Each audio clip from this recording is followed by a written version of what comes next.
Hi, I'm Wynn, cycling instructor, and it's been a while since I've come up with a full video, and I just picked up this bike along with another one just like it uh, that was donated to our Fix Your Bike Day program, and I thought, well, I'll go through it. Now I've done a number of bikes between my last bike and this bike. It's just that generally when I get them, I start cleaning them up, and next thing I know, I'm already partway through the rebuild process, realizing that I should have taken a video of this.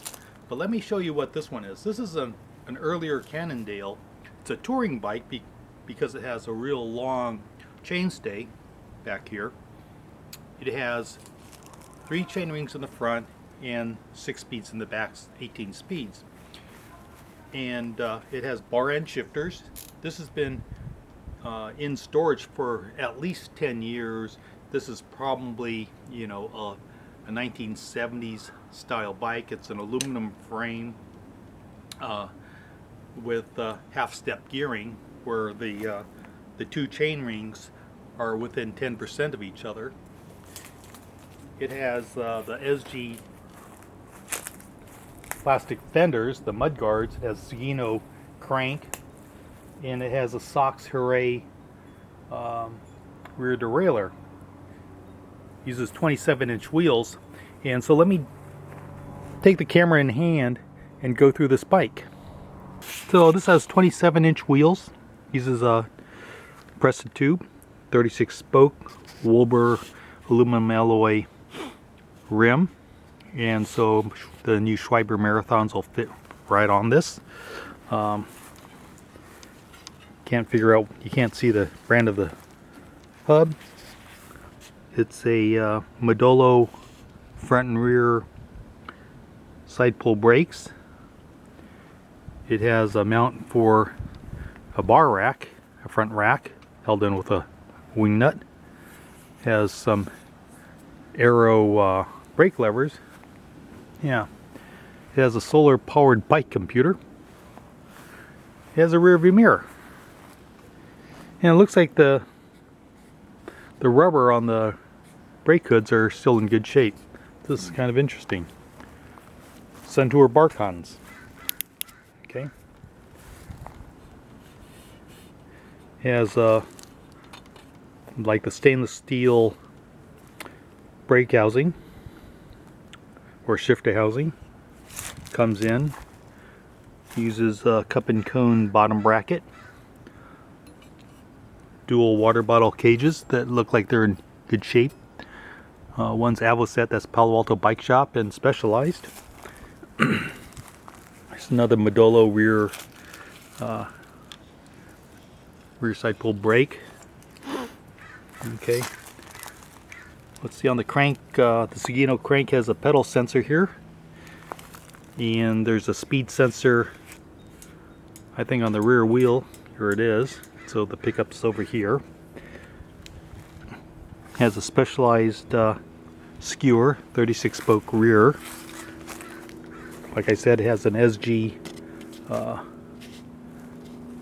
mud guards. These are good because they're 2-spar. It has a Huret Sox rear derailleur with 7 speeds. This is probably like a Regina, and these gears look like they're not used at all. Alright, so replacement tube and tire is in order. The chain is in pretty good shape, so it can get brushed off and lubed, and I can check it. It has a Suntour Cyclone front derailleur Mark II. That's a pretty good derailleur. These chain rings are in really good shape, and it has a very, very low granny gear. It has something that looks like an MKS skewer pedal with good quality toe clips. This bike will clean up really well. It has a Veta saddle that still looks to be intact. So off the top of my head, you know, we'll give it a wash. clean it up, take off all the caked up oil, and then I can start ordering replacement parts for this bar tape and tube and tires. And so I'll run through the rebuild process with you to get this bike revived. It looks like it's something like a 49 centimeter frame, so I think we've got a volunteer mechanic on our staff that would probably really like this bike.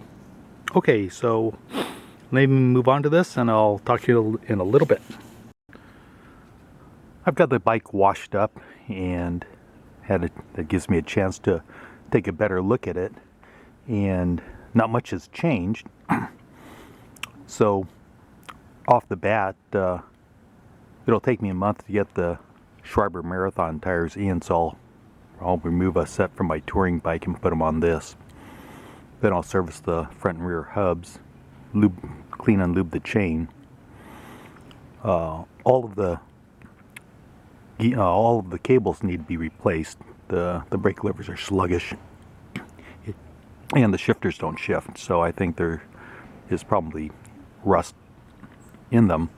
If I can save some of the unshielded housing, that's pretty cool stuff, so I'll do that if I can. If I can, I'll put in the new coated cable housing. The Cat-Eye solar powered bike computer, that's old school, so that's probably going into electronic recycling. The bar bag, you know, that is old-fashioned too, so that'll come off. The foam handlebar wrap, I think the foam is degraded, so we'll replace that with a double layer bar tape and an underlay also. And true up the wheels and relube all of the bearings in the bottom bracket, the headset, hubs, and put some grease in the seat tube, and then we'll take it out for a spin. Okay, so I'll show you how I do all of this. So this has a Cat-Eye solar rechargeable bike computer and a handlebar bag that's held on with a wing nut here. And the hub is pretty nice. The front tire is flat, and so what I'll do is we'll service the hub, and then we'll true the wheel and replace the rim tape and replace the tube and tire with a pair of Schreibers that I took off of my touring bike. And on the rear, what we'll do is I'll go over the chain with a wire brush. We'll lube it. We'll remove the rear wheel, same thing as the front. We'll service the rear hub and replace the tube and tire. The tube and tire are good, but the tire is very old. And we'll service the hub. Okay, and then we'll take a look at the brakes. And I know the brake levers are sluggish on this, and we'll probably remove the brake cables, and we'll take apart, remove this handlebar foam here because this is old and the polyurethane is gone. We'll remove the rear rear mirror, okay, and see if we can get the brakes to function better, and we'll take care of the shifters too. Now this type of shifter cable that we have here is uncoated. There's no sleeve inside, it's and there's no plastic shield on the outside. These are pretty cool, but where it comes out of the handlebar, instead of coming straight out, there's a radius there, and that adds a significant amount of friction to it. So we're going to tape this down when I remove the foam cover, and so that it'll be straight. Okay, but I can't do too much with it because I'm waiting for new handlebar foam to come in. I decided I'll use foam instead of bar tape, and we'll see how that works out. If it's good, then I'll keep it. If it doesn't, I'll take it off and put on some regular bar tape. Okay, the bearings on the head seats need to be repacked. The bottom bracket needs to be repacked. The bearings on the pedals need to be serviced. Every bearing surface needs attention. We'll go and adjust the rear derailleur. Mind blank there. Okay, and we'll work on the action of the rear brake. We'll add some grease into the seat post tube, okay, as well as adjust the front derailleur. Okay, so it's a fair amount of work. We'll also remove all the components for this bike computer because it's old school. Okay, to get to the front wheel, let's see if this adjuster works. Oh, it's pretty tight here. Okay, let's just see if we can pull this out. Good. All right. Job one done. Okay, so I've got 3 tire levers here, and let's just see how loose this is. All right.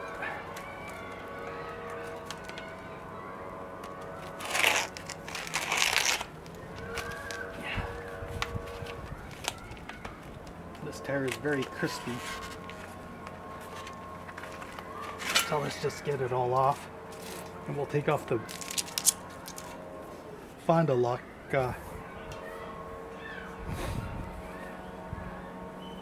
bar tape. Got a little wire brush here, and we'll scrub off all the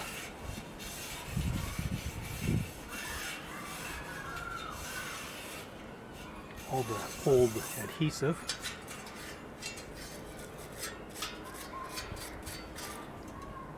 This is a specialized front wheel, specialized hub.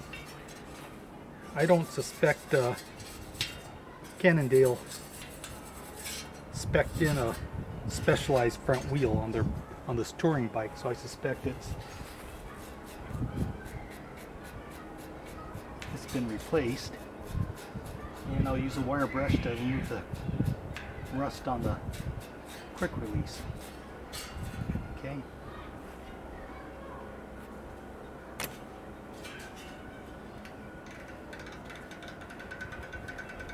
I'll remove the front skewer on this.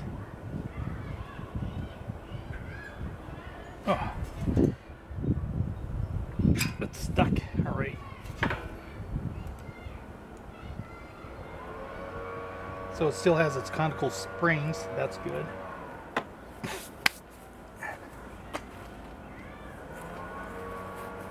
Okay, let me get a 13mm thin wrench and put it on the cone, and then the overlock nut. I'll use an adjustable wrench.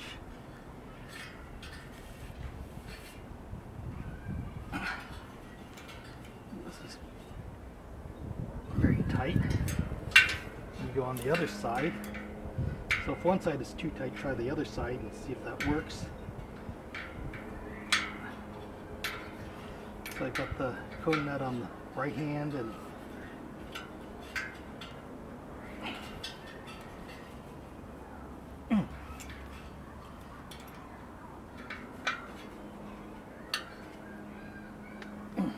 let me pause this and get a bigger wrench.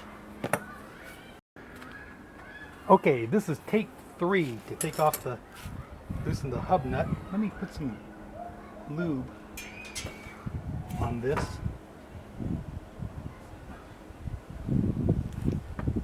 This is a little bit kerosene, about a third kerosene, a third ATF, automatic transmission fluid, and the rest is 30 weight chainsaw oil, because 30 weight motor oil is no longer available.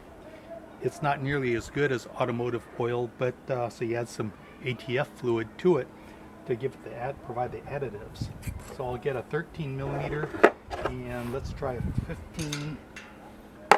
or 17? Let's see. All right, so get my 13 millimeter in there, my 17.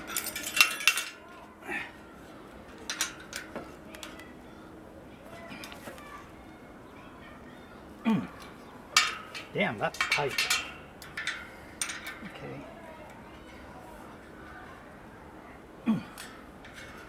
All right, let's pause that again. All right, this is take 4 to loosen up the hub nuts when they're really tight. I've added some penetrating oil to this. I've got a 13 millimeter and a 17 millimeter. I've got some leather work gloves so that the thin wrench doesn't dig into the palm of my hand.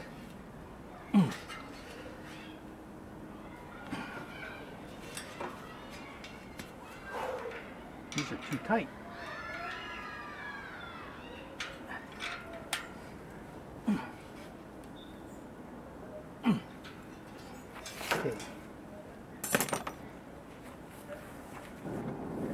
Okay, this is take 5 to remove the hub nut or loosen it, and this lock over nut is very tight, and so I'm going to get a 13 millimeter wrench, and I'm going to tie it in place.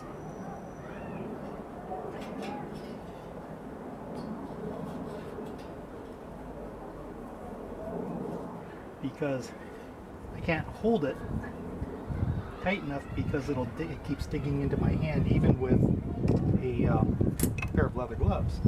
So I've got a 17 millimeter, and we're going to turn this counterclockwise. Okay.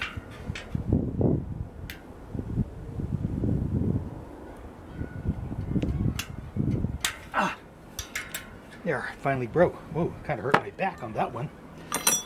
All right. And then we'll loosen this up. You can use the same technique when you have to remove a stubborn pedal also from the crank. Okay, so let's loosen this up a bit. We don't need to remove it. And I'll put the 17 millimeter on the reverse side and back out the cone nut. Okay. And all we want to do is bring it out far enough so that we can see what's up in there. And I can't see a darn thing. And we have a worker up the hill hollering really loud. All right, so this has a significantly good seal on it. So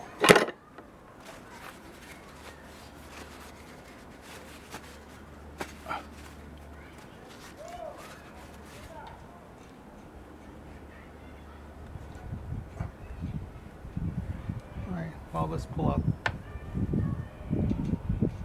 lift all that out, see what we've got.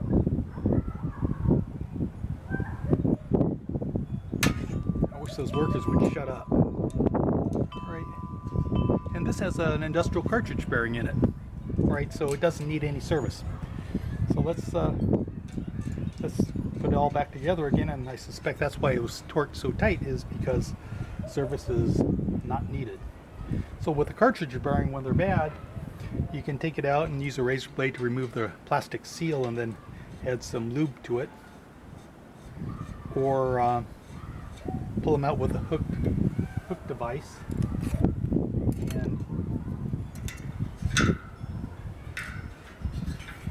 And then pull out the cartridge bearing, measure it, and then order a replacement. And there's nothing special about them, so you can order those online, not necessarily having to go to the bike shop. Okay, so there's no play in this.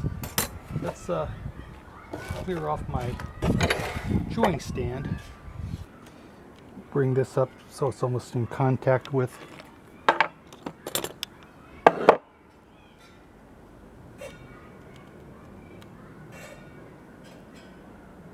So you can hear a little rub here.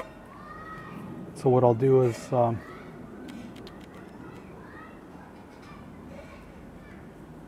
find where it's out on my left side, and so I'll back it up a little bit where it is true, and then we'll try to work into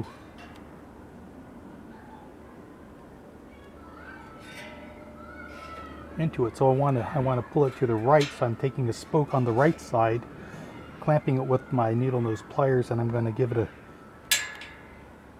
half a turn clockwise, go down to the next right side spoke. Now that one's loose because this is turned very easily. Go one more. Okay, then we'll back it up.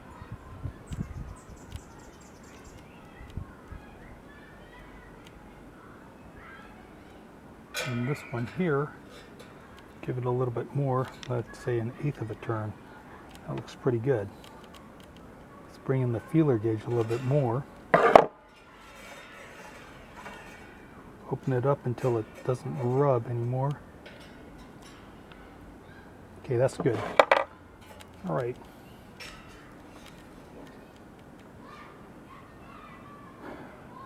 Let's put on some rim tape.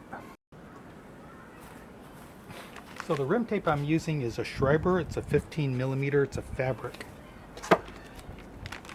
You will need some scissors, and I also have a soldering iron, and this one happens to be a USB powered battery soldering iron. So you press the button and there's an LED, it turns on. It takes about 3 cycles for it to get hot enough, and you need this to melt the fabric. Okay, so what I'll do is let me take this off the stand.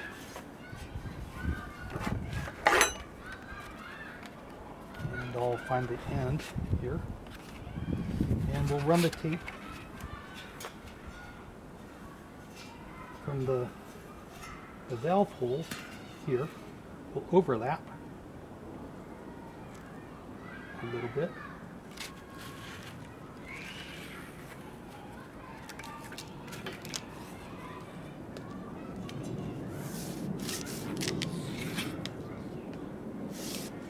I like this tape because it doesn't creep. When you put it on, it stays put. It doesn't wrinkle. It looks nice. It doesn't fray. It doesn't, when it gets old, it doesn't become unstuck. And it's fast to apply. Okay, let me get the scissors and I'll cut this off. So leave about 1 inch or so overlap.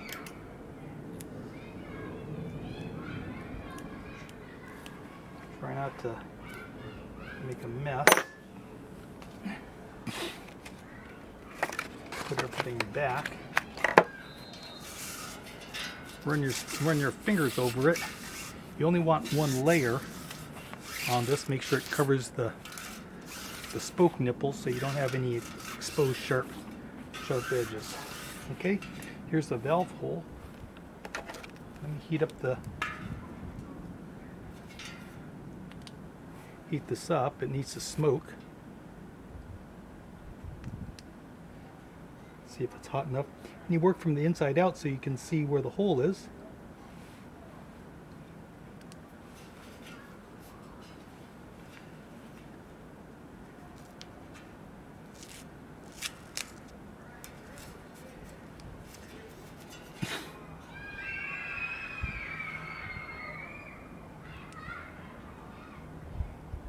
There it goes. Punch a hole from the inside. Now you can see where the business end is, and then you can melt the hole all the way around. Okay, so it looks like this. Okay, there you go. Let's put the new tire on. So looking at this, here we've got a sticker here that says Wilbur. There's no identifier on the hub. So let me check the rear wheel.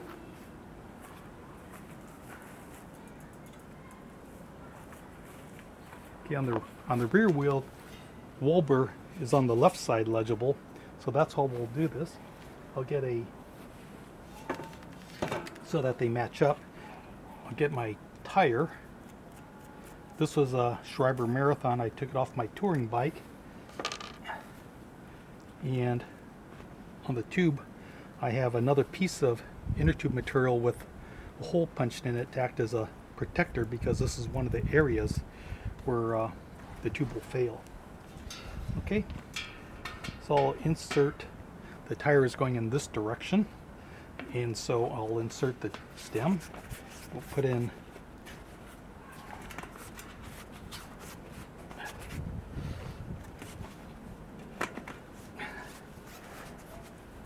one bead. All right, so one bead is on, and we'll make sure that the tube is on the rim, right? Then we can start working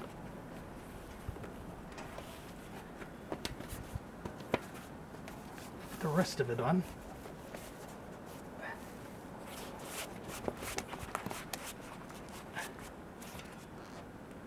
And with your thumbs, this one will work. Push it on. Okay. Cool. Okay, so let's put some shot of lube on the inside of the quick release, and be very careful you don't drop anything, because on the lawn it's going to be lost.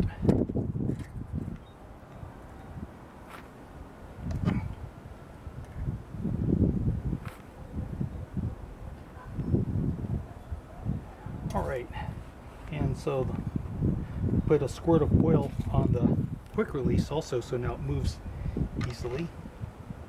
And I'll put the optional lock nut on the valve stem to keep it in position. The tire is not inflated. Okay, so this, alright, let's put on the wheel. Okay.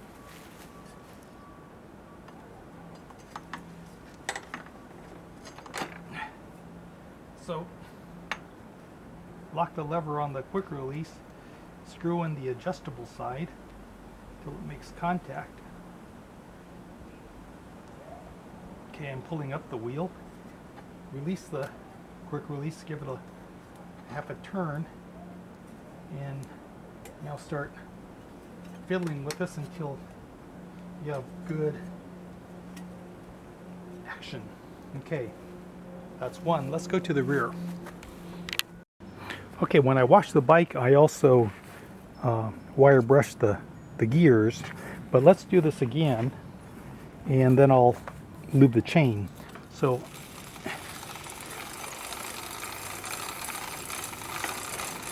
the chain is not badly rusted,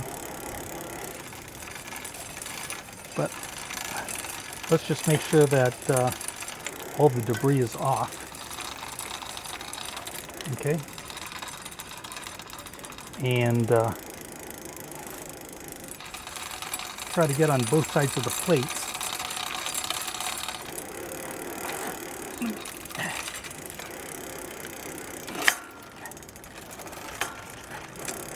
I'll shift to the large chain ring, and this way I can get to the outer plates.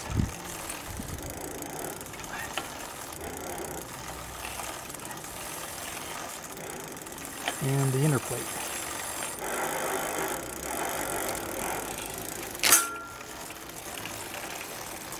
Okay, good.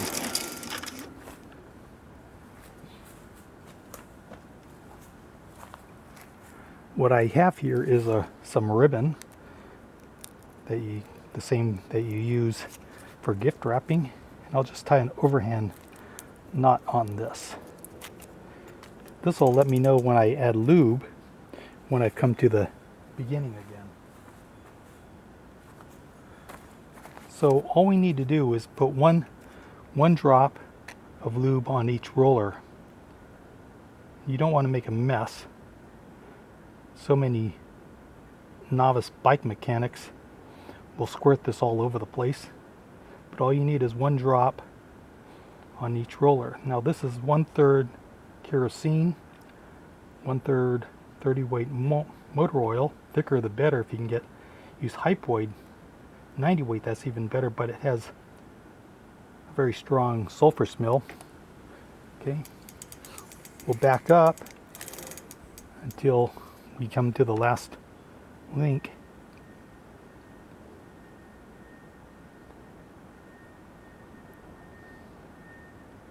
So we add just one drop to the roller, and the lubricant goes into the roller onto the rivet, and that's what needs to be lubed. Anything else is really immaterial.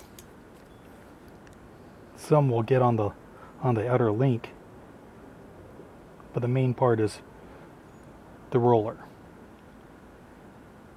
on the inside.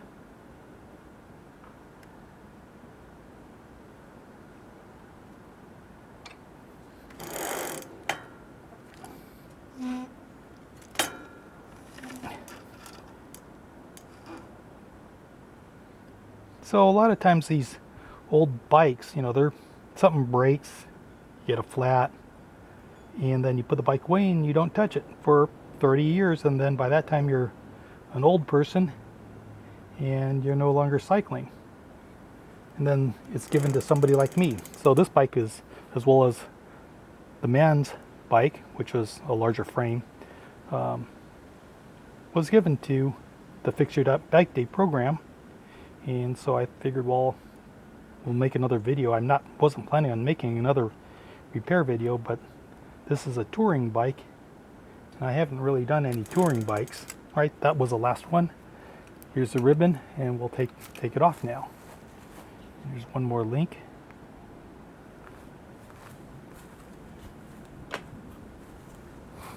To get it to work in place,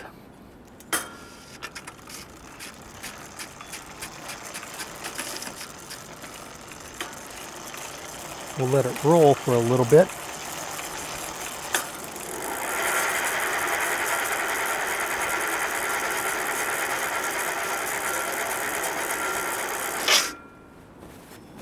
And then we'll wipe off the excess. So it's important to wipe off the excess, because otherwise it's just going to cake up and it will attract road grime when you're riding, and then you have nothing but a black, greasy, caked up mess. Okay, so that's that. So I know that the rear wheel needs to be trued because you can hear it rub against the brake blocks. So let's pull that off. All right, so I think this is open. It helps if you're in the highest gear, the smallest cog in the back. That positions the derailleur in the correct location. And then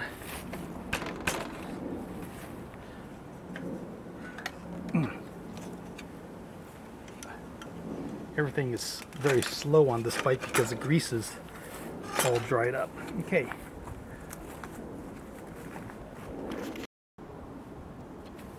Okay, so this is a 6-speed, 1, 2, 3, 4, 5, 6 gears. Looks a lot like a Sun Tour, and it's a free hub with a two-prong remover. Let's take off the quick release, and be careful that we don't lose the spring, especially working on a lawn. Loose parts become lost parts on a lawn.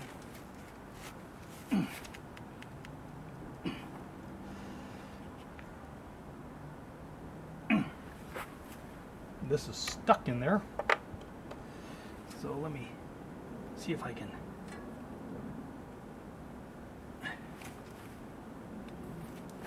put some oil on this.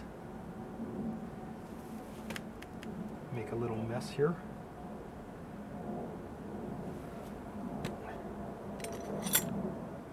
Get my wood pounder.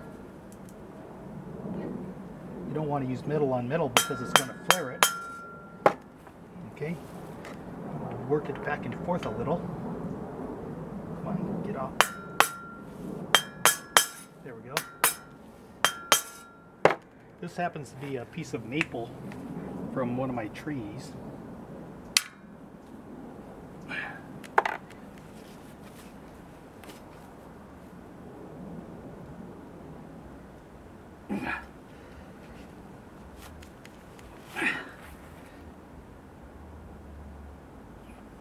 Boy, that is tight. I haven't done anything to this bike. What you're seeing is first time activity. All right.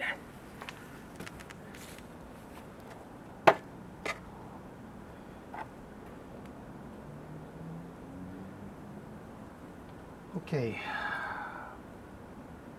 Let's put some lube on this quick release while we're holding it. Okay. And then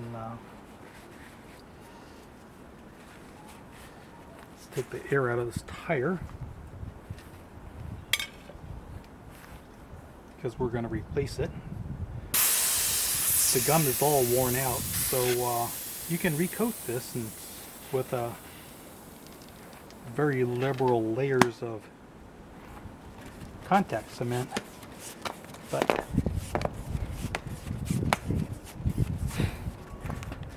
we're just going to replace it because I've got the Schreiber Marathon ready to go on. This is a Panaracer 27 1 1/8. It's a little bit on the narrow side for a touring bike.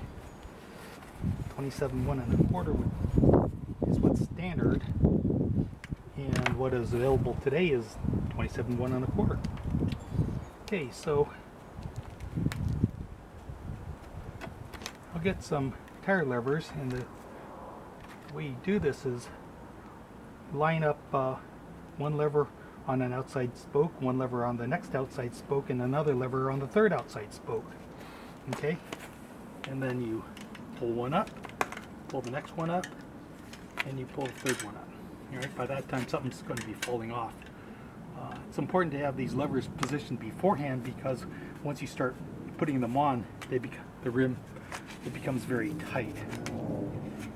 Okay. These large orange levers are Pedros. I suspect they are probably the best out there.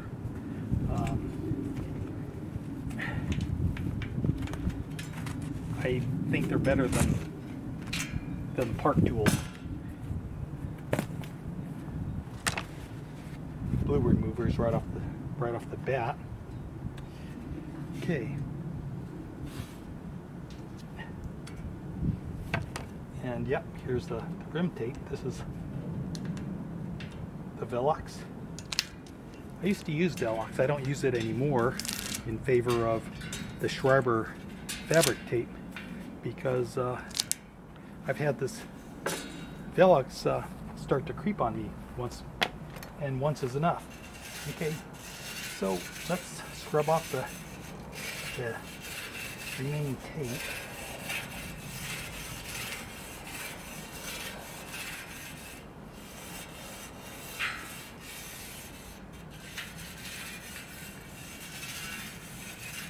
Okay, and let's go to the throwing stand.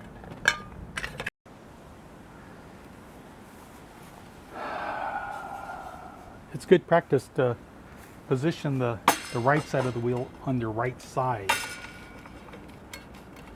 And the rear wheel has a larger frame spacing, so we'll adjust that, then bring it in, make sure it's seated in the V's, and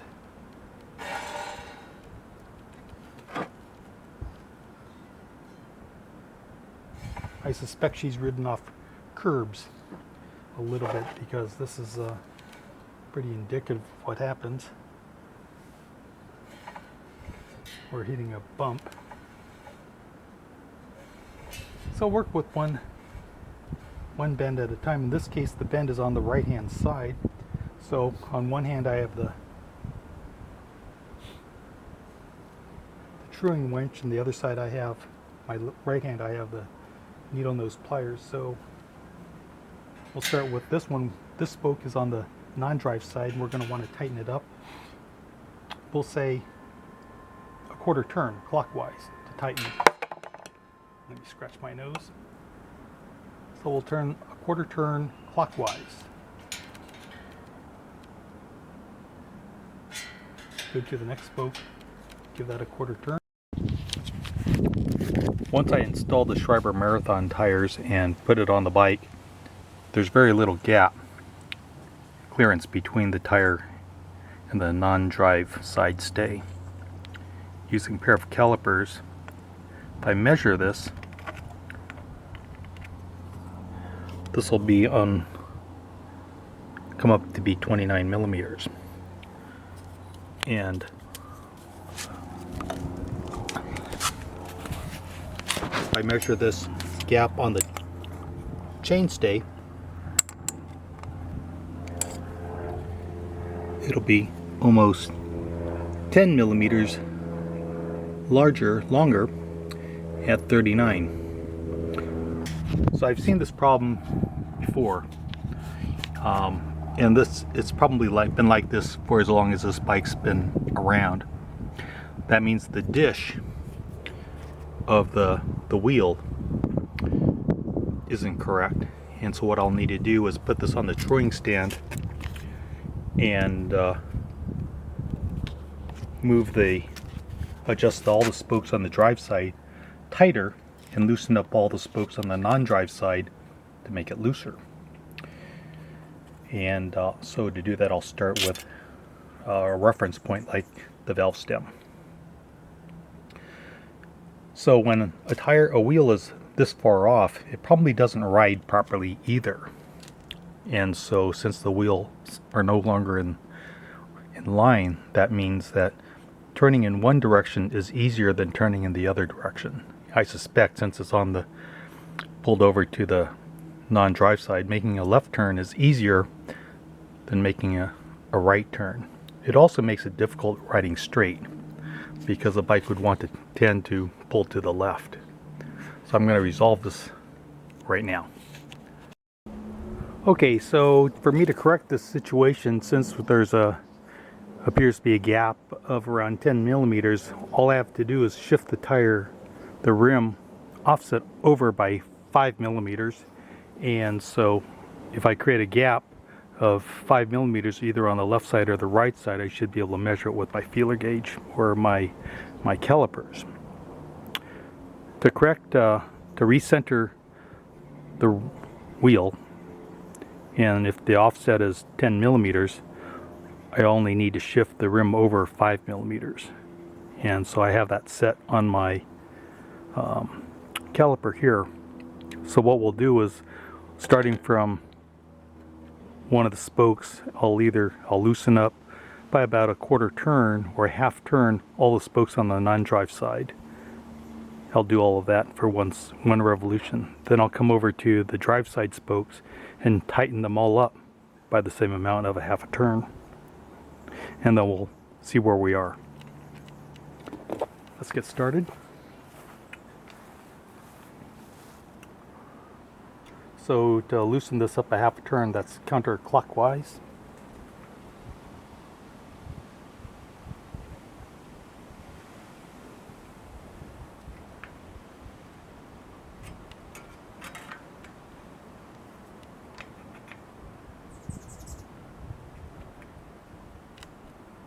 And so I'll start here and then I'll pause the camera and continue on my own. Okay. Okay, so what I've done is I've loosened every spoke on the non-drive side by 3/4 of a turn. That pretty much gives me 4 millimeters of gap already by readjusting the feeler gauge. And but I've got one spoke nipple that is very tight here. So I'll probably, none of my spoke wrenches will loosen this, so I'll remove the tire and then use a flattened screwdriver from the inside to loosen it up. Okay. Okay, after some work adjusting both the non-drive side and the drive side spokes and then retruing the wheel, we have about a 5mm gap here on this side. And so let's put this back together again and see what it looks like. Okay, and now mounted on the bike, if I measure this gap,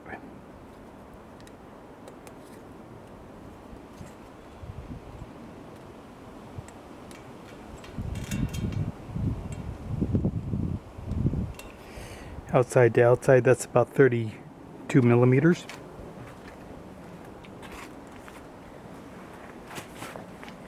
And on this side, it's the same. Okay, and with a little bit of effort, I can measure the gap from the inside. So that's about 11mm.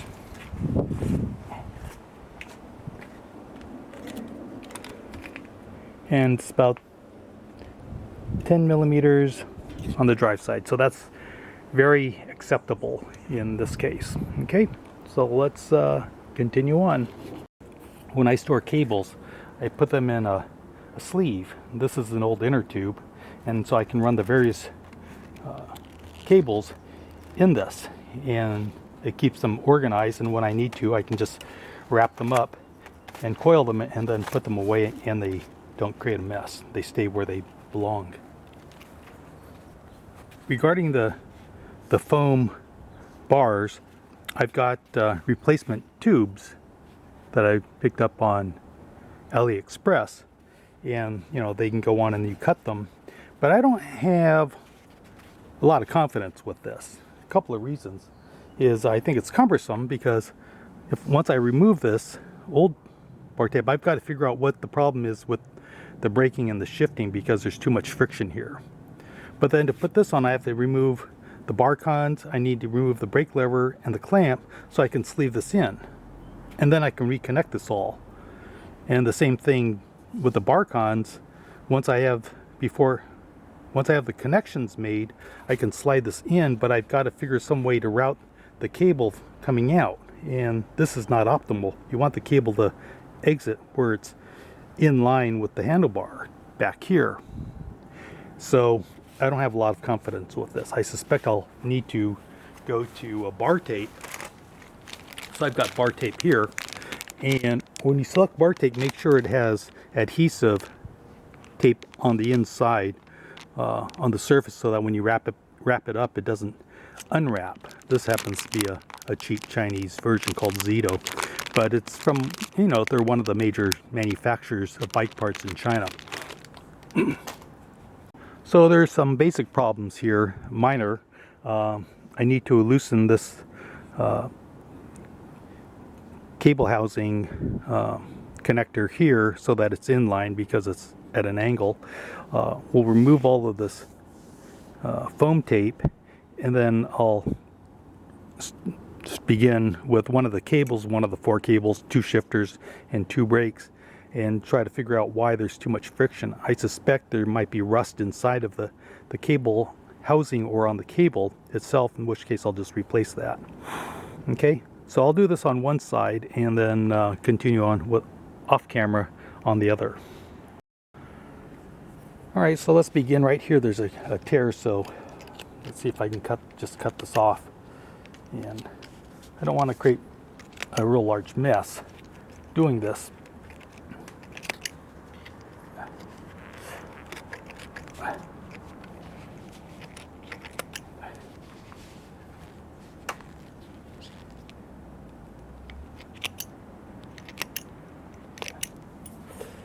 Alright, so maybe a seam ripper would work better than using these snips, but this is the first thing that I grabbed in the garage.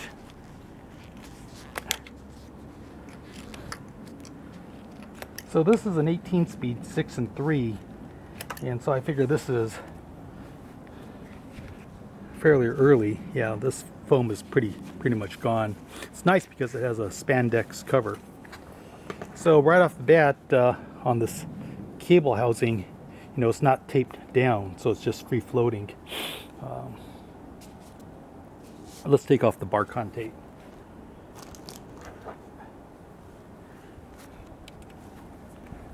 See if you can see that. All right. I can see that the sun is starting to peek over the fence. So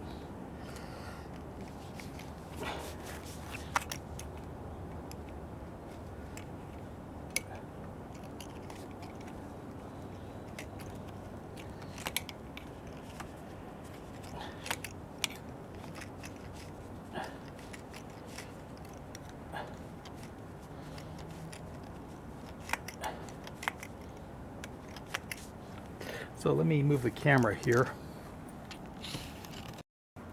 So you can see that the cable routing comes right out, digs into the hose, into the handlebar foam, but it really should come out right here, okay, so that it's a straight shot, and that would reduce a lot of the friction on the cable.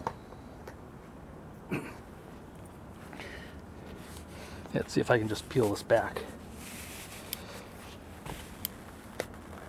All right.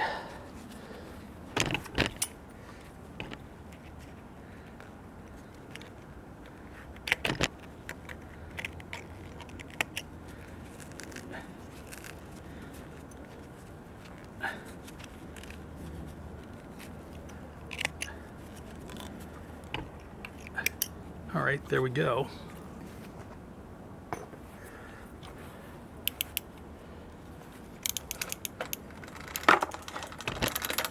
Yeah, this is pretty hard to shift. Okay.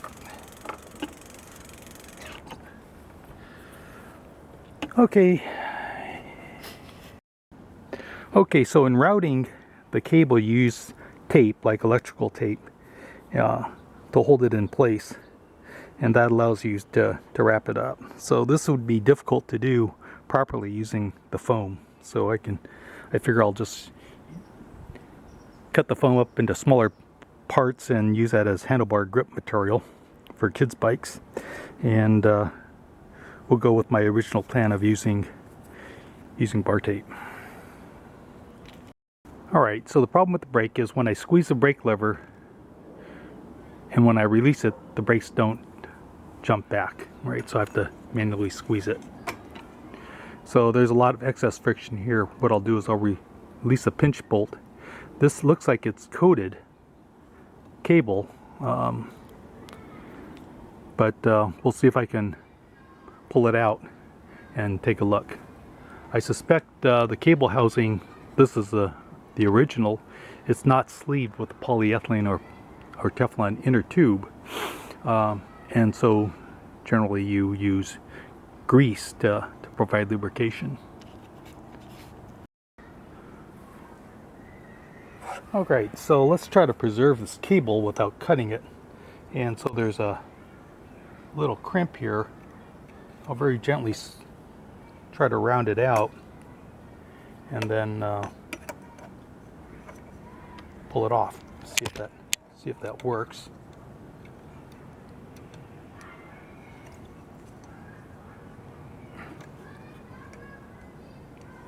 I'll try to get it within the dike part, and there it goes. It's off.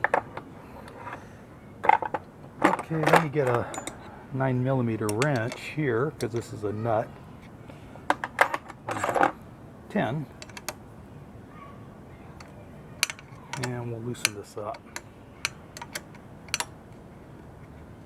Let's see if we can.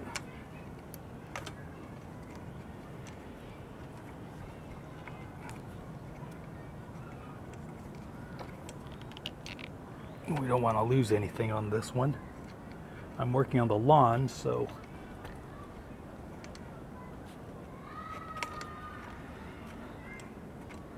I need to be very careful here.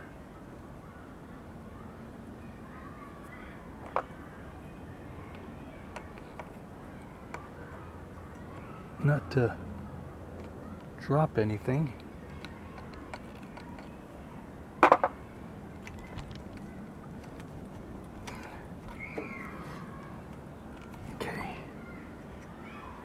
Let's see if I can.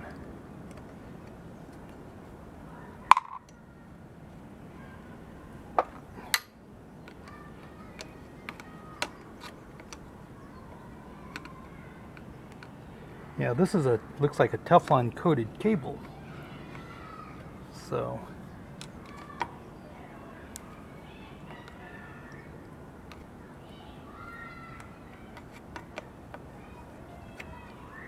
yeah, it's not coming out.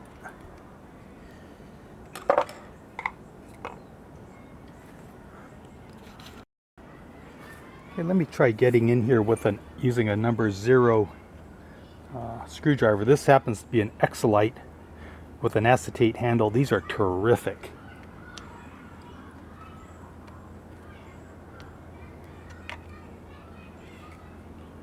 So I think the cable that they used on this was like a heavy-duty mountain bike cable, and it's a larger diameter, and so I think they had a lot of problems getting this in, and that's why I'm having a lot of problems getting it out also.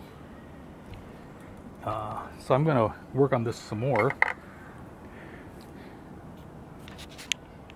I think my solution to remove this cable is to remove the brake, and so I'll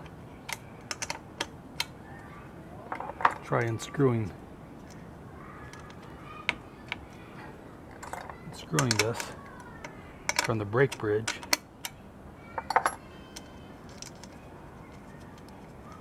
Making sure you don't lose any of the parts, so when you pull it out, then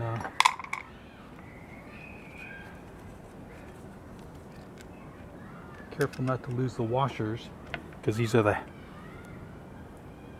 part round washers that clamp onto the brake bridge.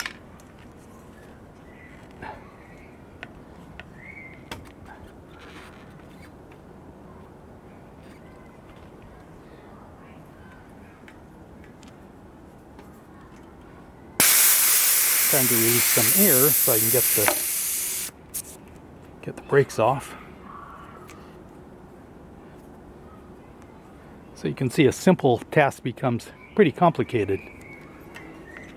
All right, here we go. Yeah, that's as I suspected. The diameter is fairly large, and so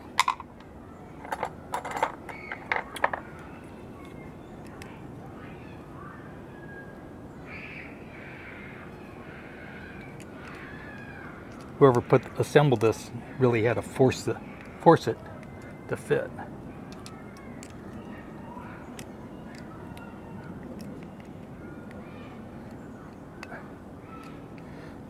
And using an aluminum washer that has wrench flats in it doesn't appear to be a great idea. Okay, let's see if I can.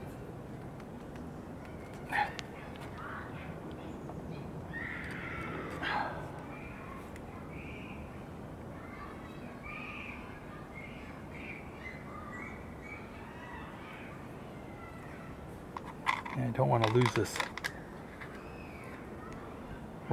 washer with wrench flats on it. Okay, let's just pull. Here we go. There it goes. And we've got, yeah, take off this housing, and I'll reassemble the brake so I don't lose anything.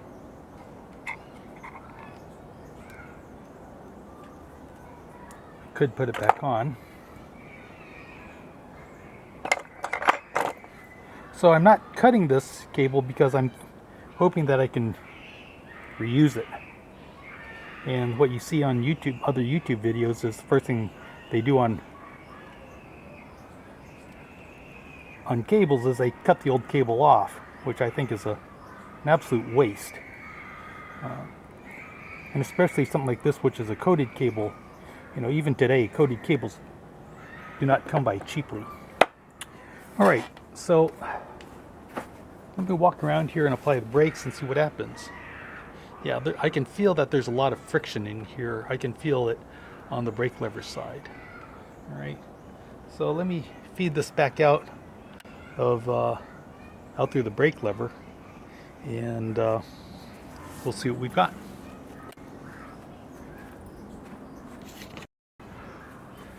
Okay, so the head of the brake cable is right here, and this is an arrow brake cable. If it was a traditional, it would come in from the top, but this one comes in from the side. And so let's try pushing this through, and you can see it pops out right here, right?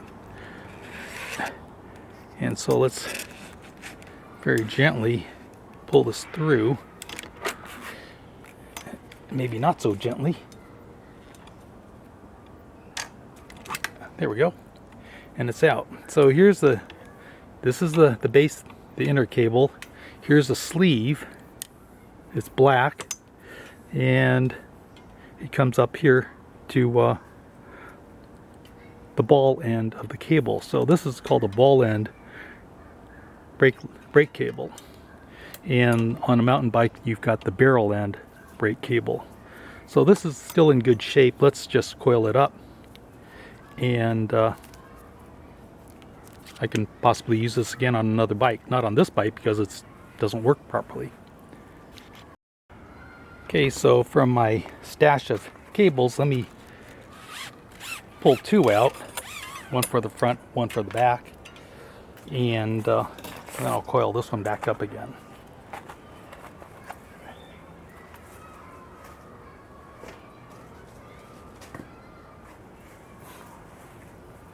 I've got a little block of beeswax here, and so we'll run a thin layer of beeswax across these cables.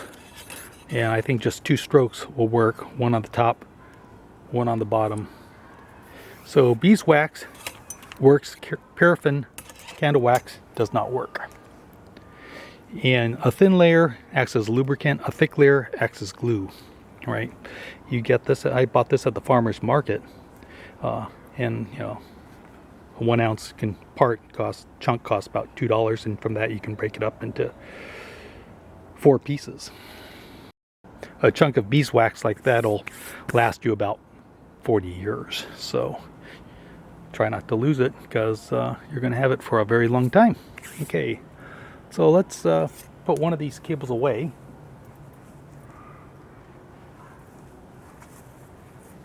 And I'll take this cable, feed it back through, and hopefully I can get it in there.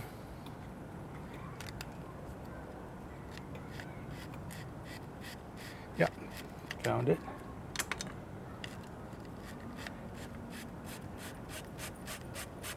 I can hear it feeding through. All right, so let's see what this feels like.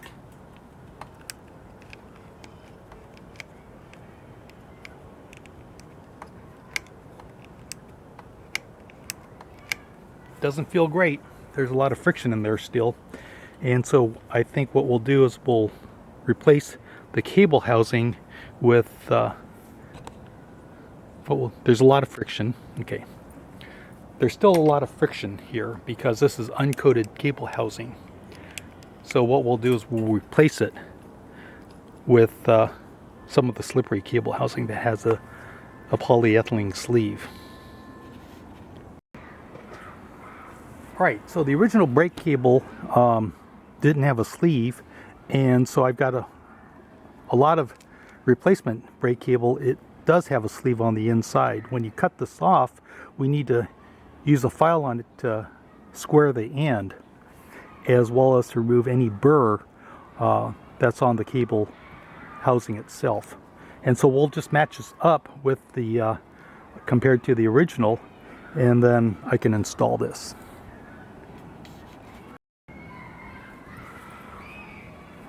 Alright, so this is the 5mm brake cable. Here's the original. We'll start here. I'll just pull it through to the end.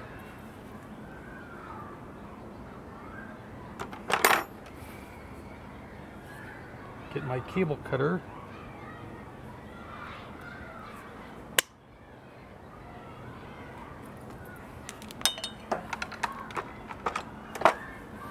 and check the results. So this is one end, here's the other end.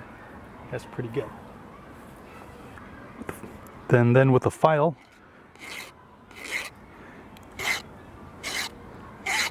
I'll square this up so that there is no burr. Okay.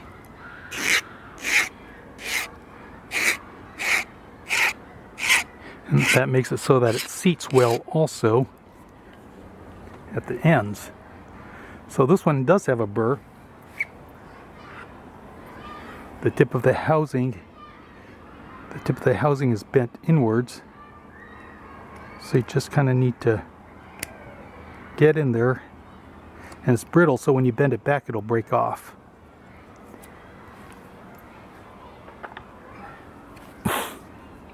Okay, then we can file this. This is soft metal, soft steel. It's malleable. So with just a few strokes, you have a nice square end. This is called being normal. Normal is 90 degrees perpendicular. Okay, and that's what you want. One end will typically be better than the other, so we'll use that end to put the cable in first.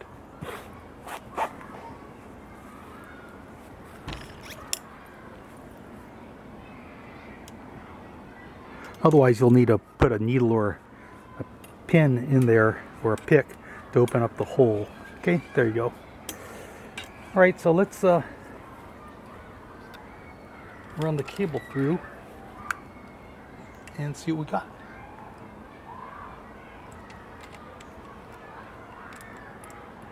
Okay, I can see there's a housing piece in there too. Okay, simple task, gotten very difficult. These brake levers are Grand Comp Diacomp. So these are top of the line Diacomp brake levers. Inside of it had this very large end ferrule, and so I had to loosen up the clamp and pull it out, and so I can get it out, and we'll try to get this back in again.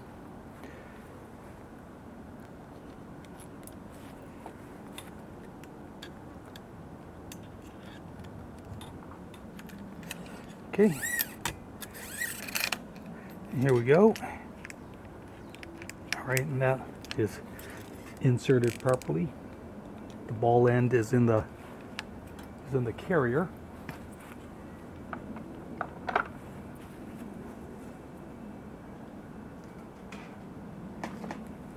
So if there's writing on this cable housing, then like this, then we want it to be readable when you pull it out.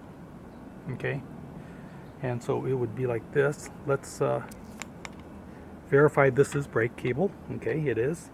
And then we'll string this in.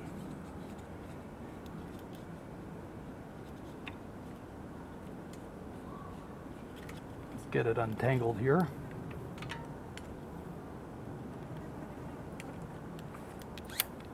And let's see if I can work this back into the brake lever. And it doesn't. So I'll have to loosen this lever up so I can get the housing in.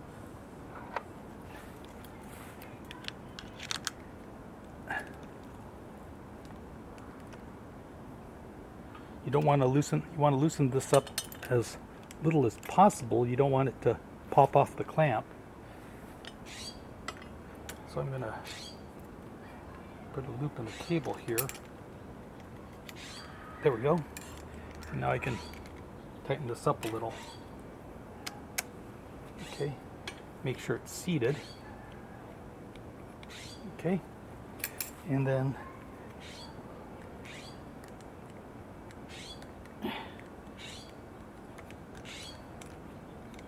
make sure that the brake lever is aligned properly and snug it up. This was fairly tight. You don't have a lot of leverage here, so you can use a wrench or some pliers to clamp it, so you have additional leverage. This is a 4mm and it fits in one of these slots. Okay, good.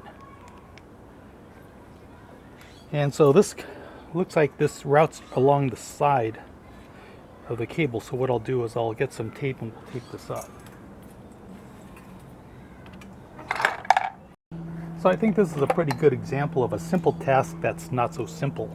Okay, and so when you're watching these YouTube videos, you want to take that into consideration, is maybe they've been practicing this and paved the way so that all the problems associated with it have been eliminated. But this is real life. This is what really happens. Is, you start off with good intentions and then you proceed to work yourself into a hole, and then you just need to start digging yourself back out again, one step at a time. Let me get my 10mm wrench and a hex.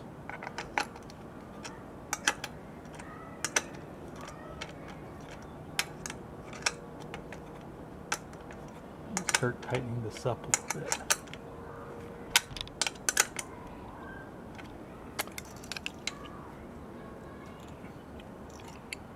All right.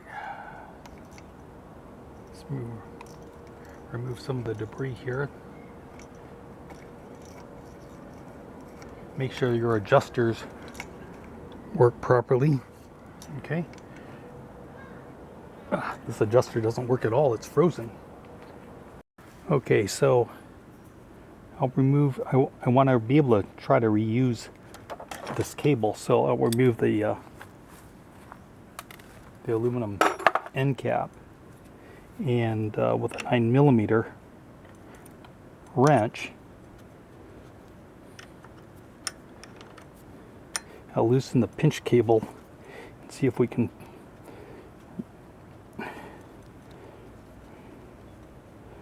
remove this cable.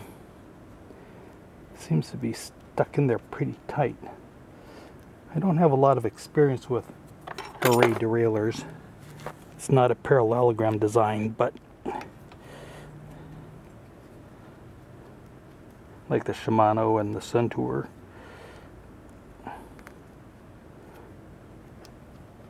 Just be careful I don't lose any of the washers. So there's a split washer here. I'm not sure if that's correct.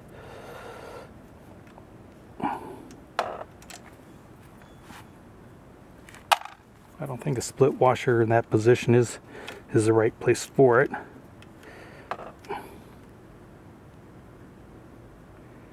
This is a very large diameter cable. Something you'd find on an older mountain bike.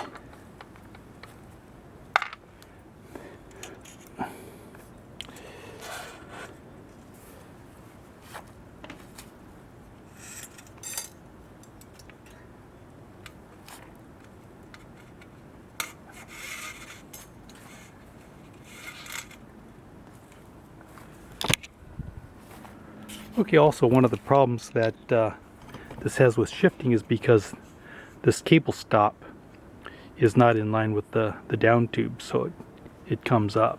Okay.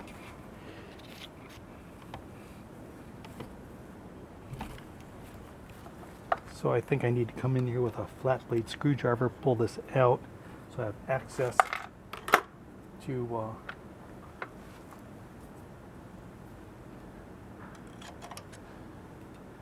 6mm. Okay. This derailleur was loose too. Okay. And it's very dirty. I don't think that's the problem. Just want to make sure I don't lose anything here.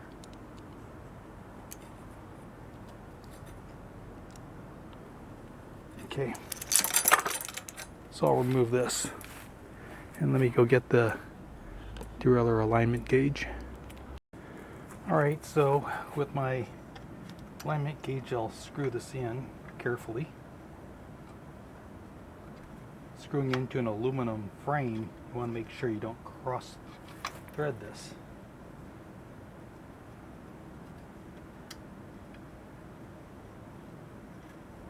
Make sure it's square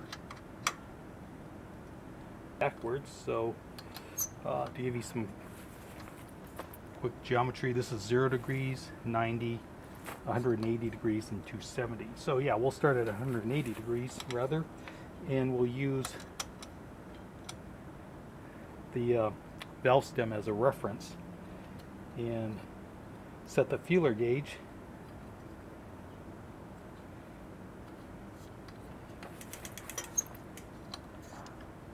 And move over here and see where we're at.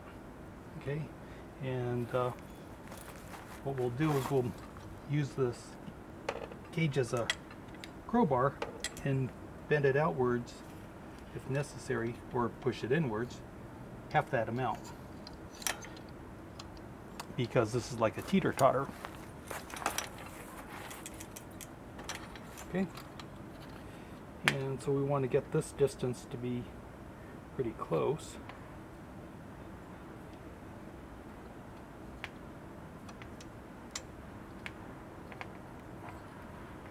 Reset your feeler gauge.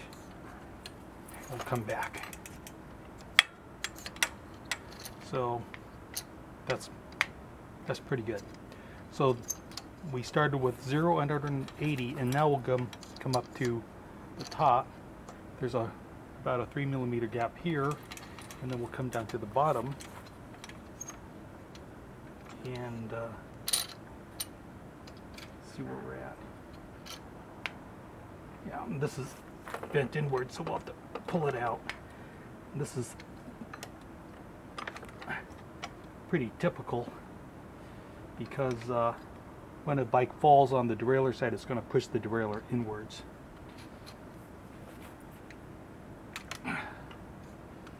Okay.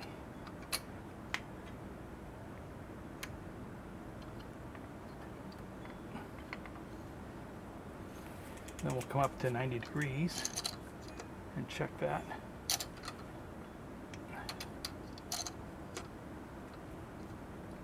Okay, that's pretty good.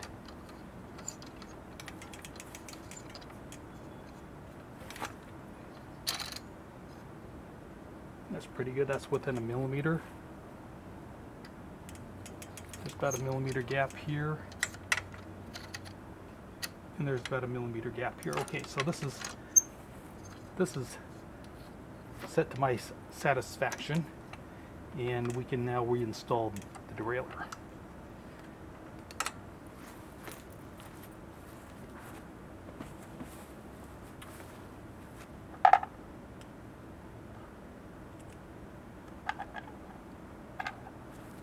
Okay, so this derailleur has a plastic washer, has a thrust washer, and a B-stop. The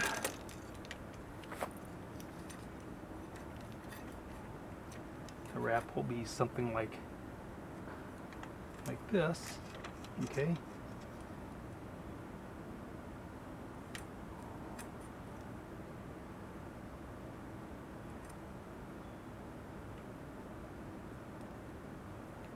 So it'll fit on the thin plastic washer.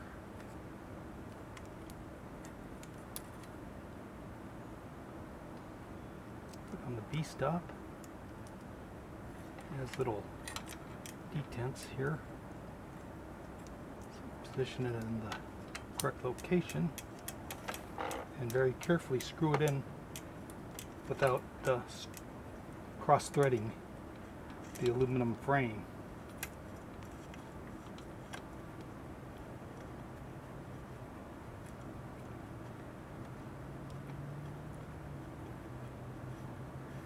Be careful with this.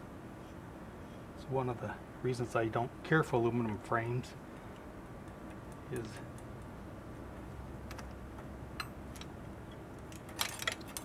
material is very easy to strip and cross thread.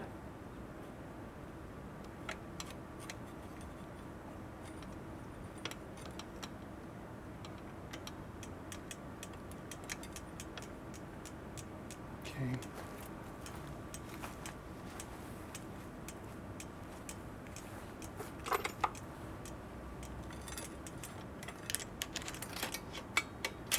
Let me get some tension off of this.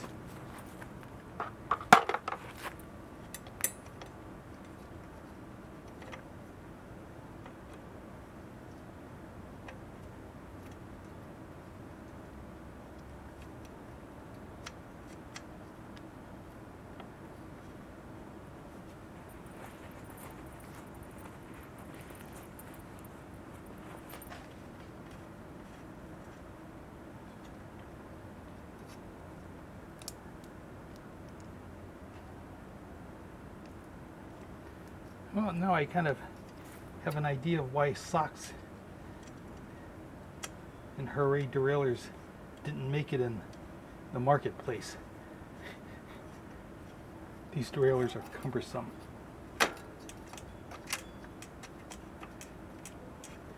So yeah, when Suntour came out, they really ate their lunch, and I can understand why. This derailleur is not up to snuff.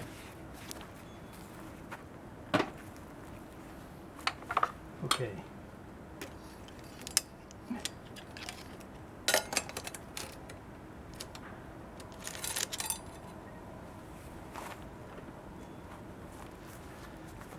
But there was a certain cachet about this, so all right, I'll give it to him. All right, let's see how this works. Okay, let me dry fit the old cable housing in the derailleur, so it goes from down here into there. And so that's a straight run, comes out straight. So this length is good. So here's some 4mm compressionless, and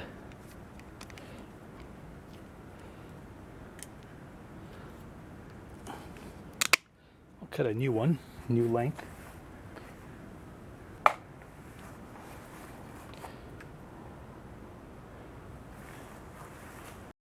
Okay, we're going to replace this original shifter cable because the diameter is just thick enough so that it doesn't make it easy to thread into the pinch bolt. And so by pushing the cable through, I can get this fed out, but before I pull it all the way out, I'm going to get a replacement cable. All right. This cable has been used once before, though it's brand new. I want to dry fit this just to make sure the length is adequate. Okay, so it's going to come around here.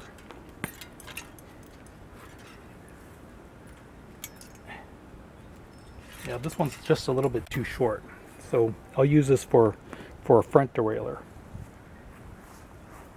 All right, so I've got a new cable. I'm going to dry fit this just to make sure that it's long enough.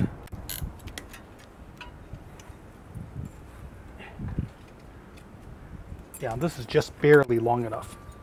Okay, so I'll pull this one out. Hopefully the housing doesn't change,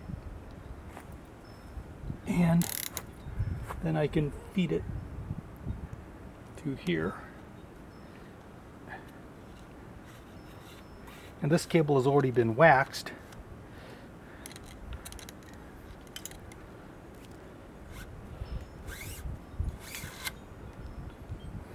All right, so I want to make sure that's seated here. I'll run it down below into this cable stop on the down tube. Make sure this ferrule is seated.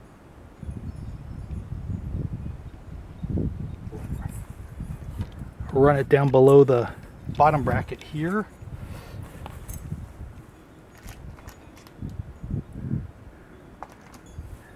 I've got a new piece of compressionless housing cut, and I've got a ferrule here, so we'll run it through the ferrule. No, we'll run it through the cable stop because there's no slot down here, so I've got to pre-run it. Make sure you don't kink it around the chain.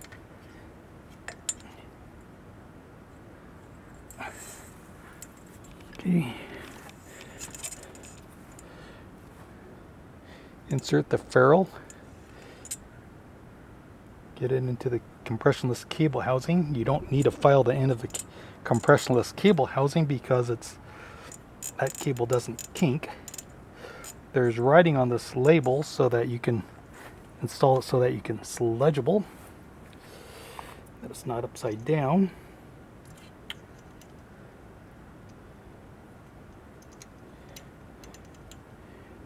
Feed it into the derailleur down here. And into the pinch bolt with a hole in it. This cable, the newer cables are, I suspect, are stronger, and they're a smaller diameter, so they feed well. Okay, and now to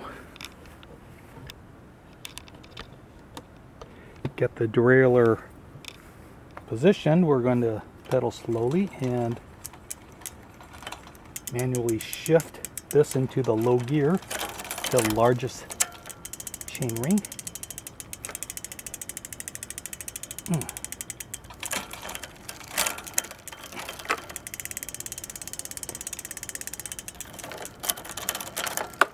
Okay, there we go.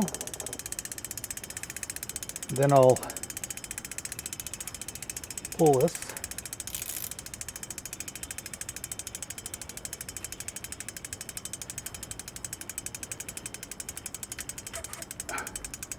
Get all this, as much slack out of the cable as I can.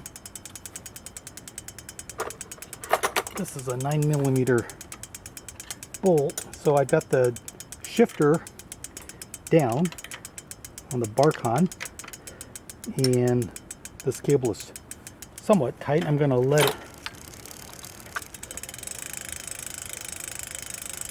it drop, and then what I'm going to do is I'm going to shift up back into the low as it can go.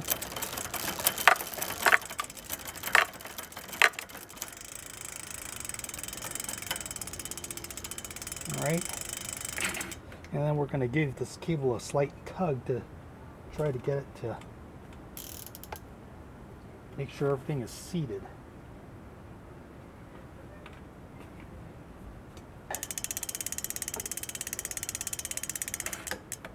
Okay, shift down to put the shifter into the highest position, which is down. Pull out the slack. Tighten this up a little bit and see what we've got. All right. So what I'm going to do now is I'm going to pinch the cable. I'm going to loosen the nut a little bit, the pinch bolt, and I'm going to let the cable slip through my fingers until I can get to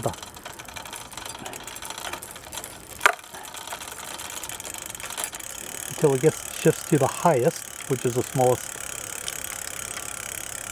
gear, and that should be good enough. So let's check our shifting, and we'll go see if we can get to the lowest, and it's not shifting to the low.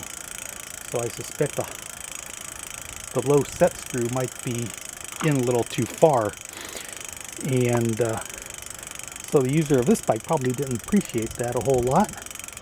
So I'll relieve some of the pressure and back out the set screw.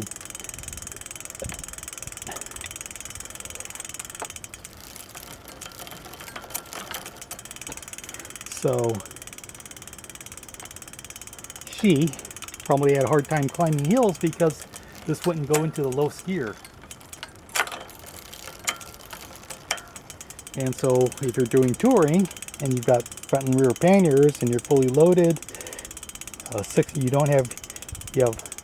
is an 18-speed bike that's really performing like a 15-speed bike, and you don't have the lowest gear. So we have new compressionless cable in the back. We have new cable, all right, and we're using the original housing in the front. The length of the shifter cable, you generally don't want it to exceed the length of whatever it is that it's connected to. However, this shift cable derailleur is pretty much at the end. It's another lousy design element. So we'll just give it 3 fingers of length and then cut it off.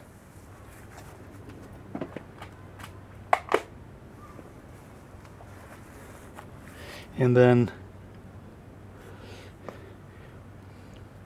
put on the ferrule end cap, and we'll give it a couple of crimps using my Feedback Sports cable cutter. Okay, so to set the brake cable length, we're going to loosen up the pinch bolt.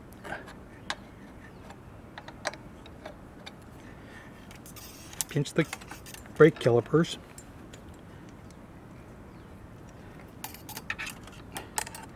And pull the cable so it's tight.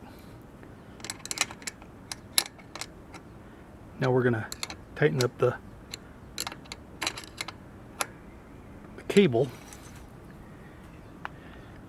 and we're going to set the brake cable by stretching it, and we want to make sure that all the fittings are seated, and sometimes that's enough to probably adjust the brake, as it is in this case. Okay, and then to center the brake, we'll use a hub wrench, put it into the wrench flats,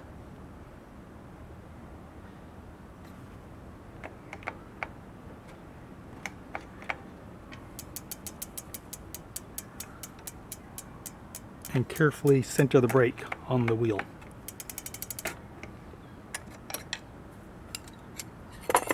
The length of the cable doesn't need to exceed the length of the brake. Since there's a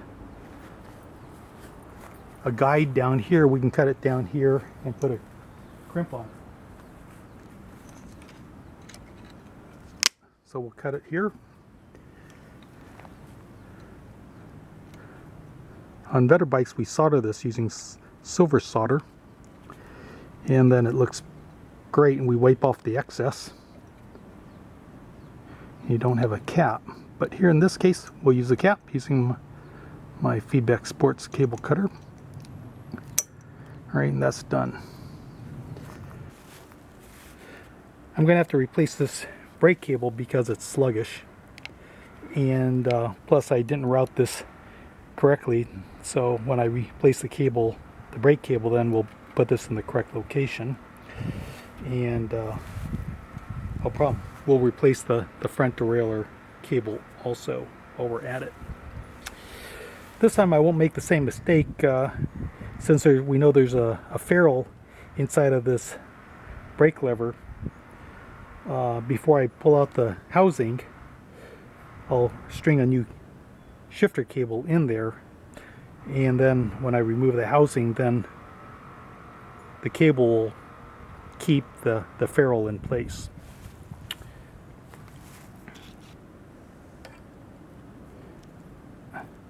So I'll try to round out this, and then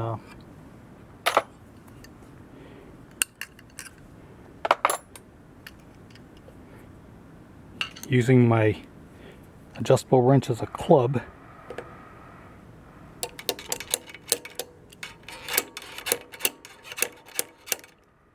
take off the end cap.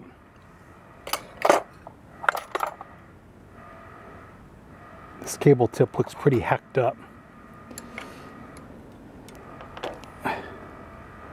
Let's loosen up the pinch bolt here, squeeze the brake levers, and see if the cable will feed through. Okay. With a lot of hesitation, it does.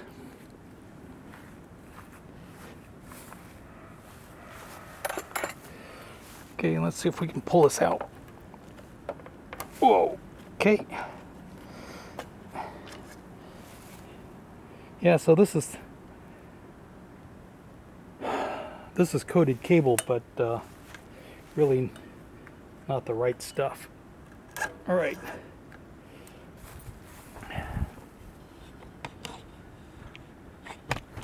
All right, realizing you weren't seeing this. All right, so let me pull out this cable. Damn. Yeah, this cable's not coming off. The coating is all balled up, so I'll just cut this off here. It's too short to reuse for anything. Save that. Okay.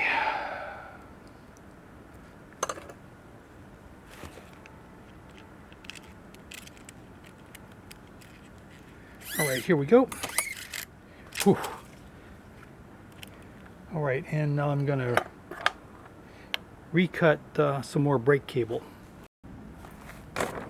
All right, so I've got some new brake cable cut, and I matched up the length. And what we'll do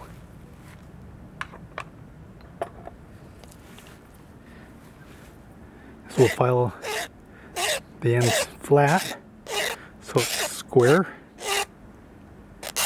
and that there are no burrs here. That side's good. This side has a fold in it, so then I'll get my needle nose pliers and try to bend this out. And when you bend it, it'll snap right off. Okay, and then with a double cross with a cross-cut file,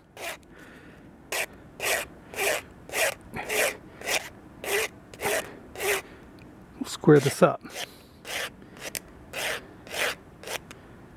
Okay.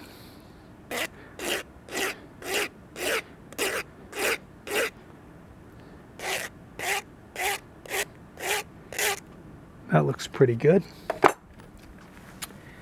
Then we'll get the original ferrule with the cable. I'll straighten out this tip that I bent. So we'll put the first ferrule in. Then I'll find the best end, feed that through. All right, make sure that fits well. Make sure it feeds out the back end. Lift up the cover and then push this in, and then we'll test this to make sure it works well. And so we'll tape this down so that the cable follows the outside the rear radius. And so make sure this is all the way in. Start near the base of the handlebar. Give it a nice wrap.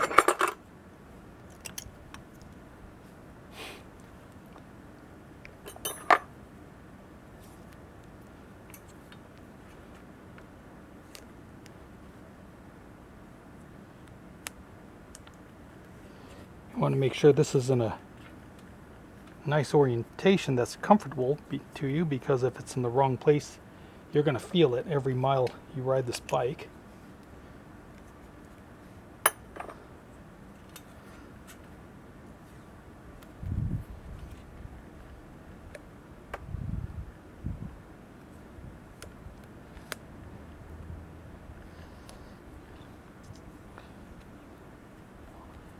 Okay,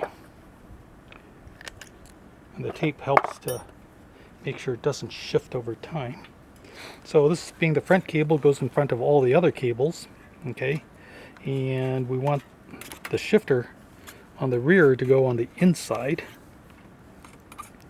here. Okay, let's get the next ferrule. The end of the cable, fish it through.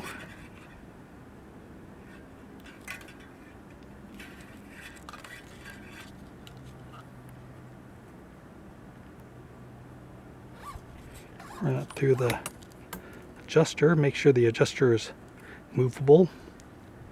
All right. Okay. Good.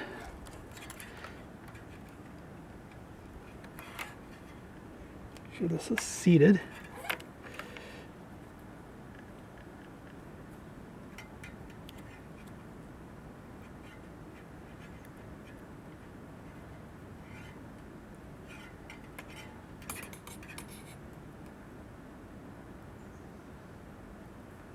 Feed that cable through the pinch bolt that has a hole in it.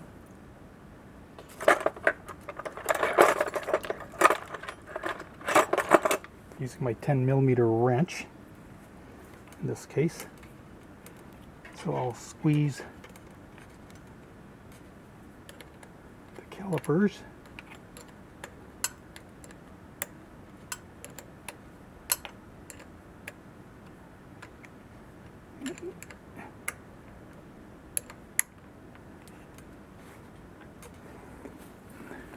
Okay, and then squeeze the lever. And we want to make sure that all these fittings get seated properly.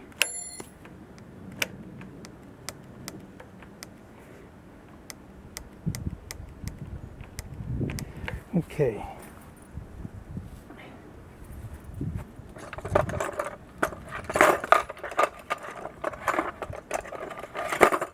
Alright, we'll get my 14mm hub wrench, put it into the wrench flats here and center up the brakes.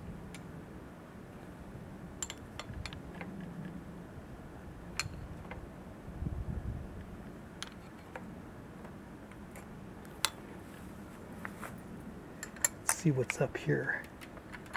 This is not adjusting properly.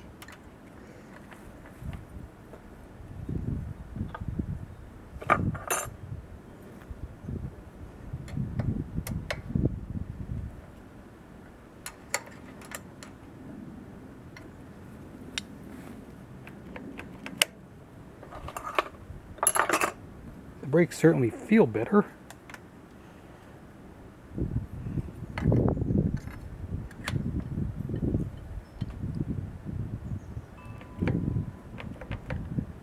There we go. Now we have good braking action. And so what we'll do is we'll adjust this one more time. Now that the cable is stretched a little bit.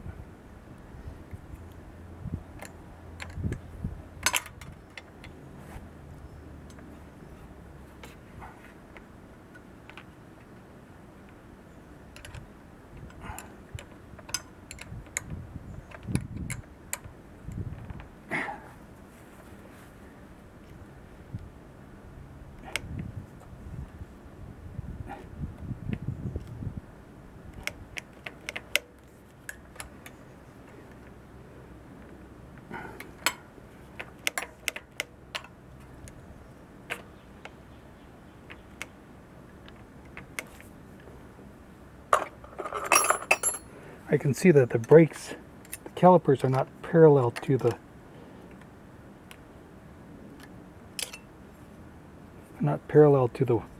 rim. They're off by quite a bit.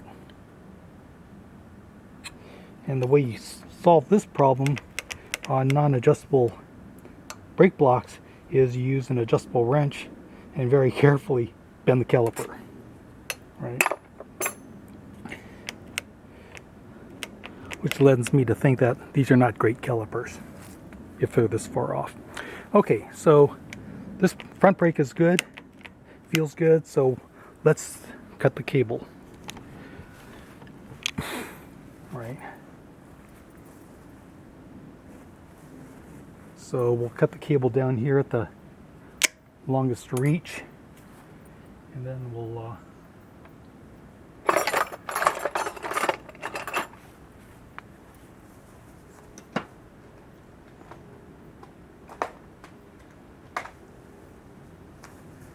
install a cable end cap. Let's see.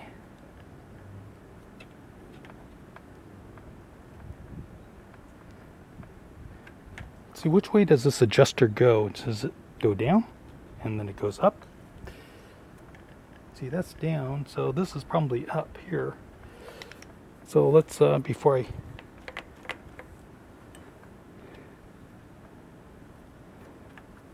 no, up. This is good. All right, so let's install the end cap here, and we'll give it two crimps.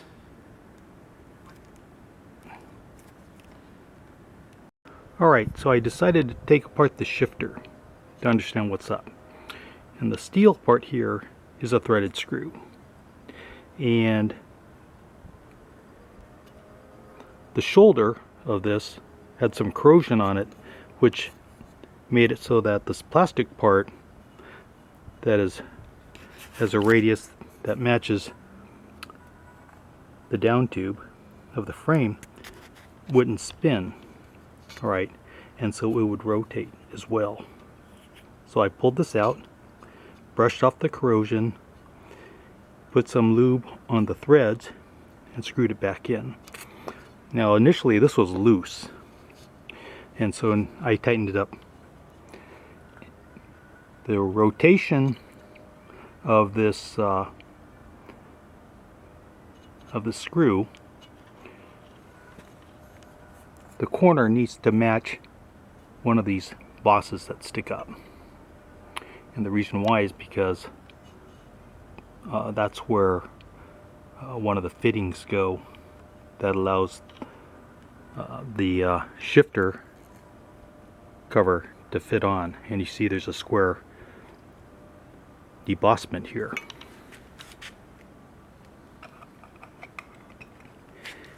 And so this is the part that fits, and you notice the inner corner is in line with the hole. So I'll try to fit this in. Alright, and this has some torque in it, so it should not rotate. And now if we take this part, it should fit in, and it will be in line with, the cable will be in line with the down tube. I'll get the cap screw and screw this in. So I don't know how tight this needs to be, but it needs to be pretty tight, because I screwed it in, I assembled this, and it still rotated. So I tightened this up some more than I think it is needed, but we're going to try this again. Alright, so this is my third try tightening this up, and I suspect this part here is specific to Cannondale. So you break this and you are in deep trouble, because I don't think any of these parts are available to be purchased used online anywhere. So be careful when you adjust this, that you don't damage the plastic parts. Okay, so I'm pretty happy with this. It shifts, it doesn't rotate, but it's not, it is definitely not perfect. So on this brake lever, I forgot to lower the brake lever on the front, the left side, so I'll need to, so I remove the tape up here, and so I'll loosen the pinch bolt in here and bring it down and measure it with a board, so that the bottoms of the brake levers touch the board. Okay, so when working on parts that have ball bearings, like your headset and your bottom bracket and your wheel hubs, it's good to set up a table that has a towel on it, and you're going to work directly upon this, and that way when you disassemble it and ball bearings fall out, they'll stay on the table instead of rolling around on the ground. Okay, and so what we're going to do is we're going to start with servicing the headset. So working with threaded headsets like this typically uses a 6mm hex wrench, and you might need an adjustable wrench to act as a handle to get more leverage. You're going to need something to pound this pinch bolt down with, or the wedge bolt, and so this is a piece of wood that you can hammer it down with. You're going to want several headset wrenches, and what you want are duplicates of each size. This happens to be a 32mm wide. You can use a large adjustable wrench, or own two headset wrenches that both have 32mm gaps, right? And so I have 4, but I only need 2 of these. So I'll put these away.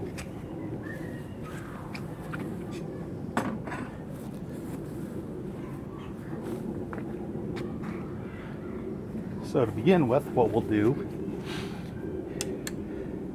is we'll loosen up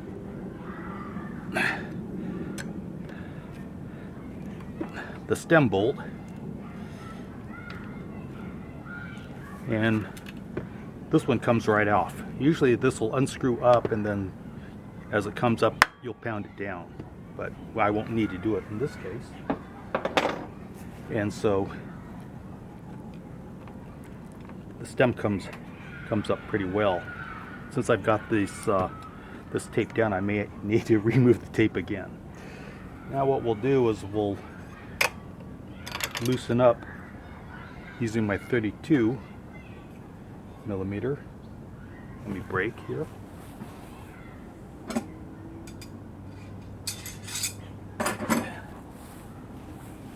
Okay, let's insert one of my 32 millimeter wrenches here.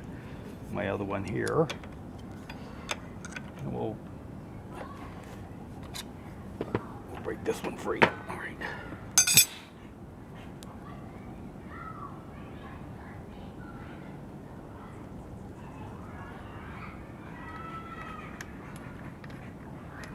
All right. And then we'll loosen this one also. Looks like I can do this job with just one headset wrench. Okay, so that's loose.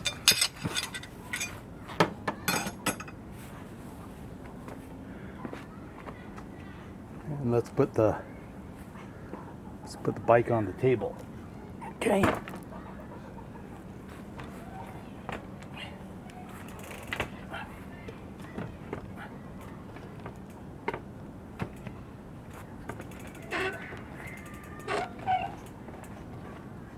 Go.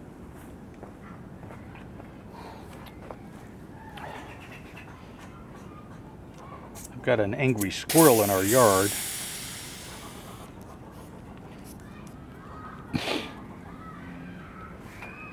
So I'll remove the front wheel also to give me space to work on.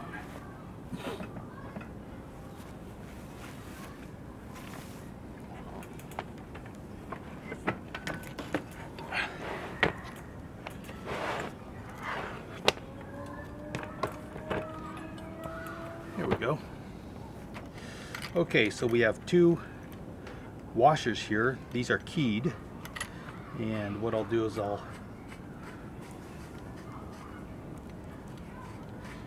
remove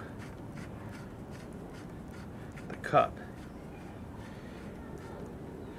So this is a top stack and this is a bottom stack.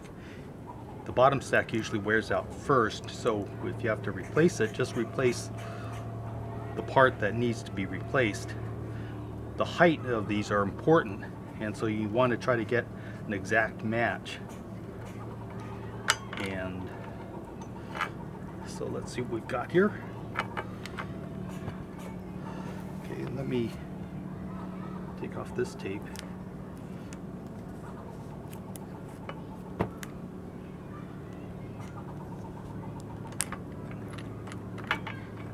Okay.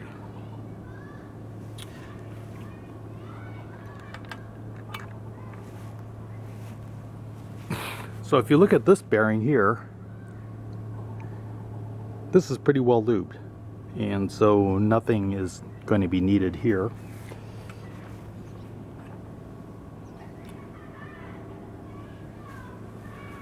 Let me pull up the camera.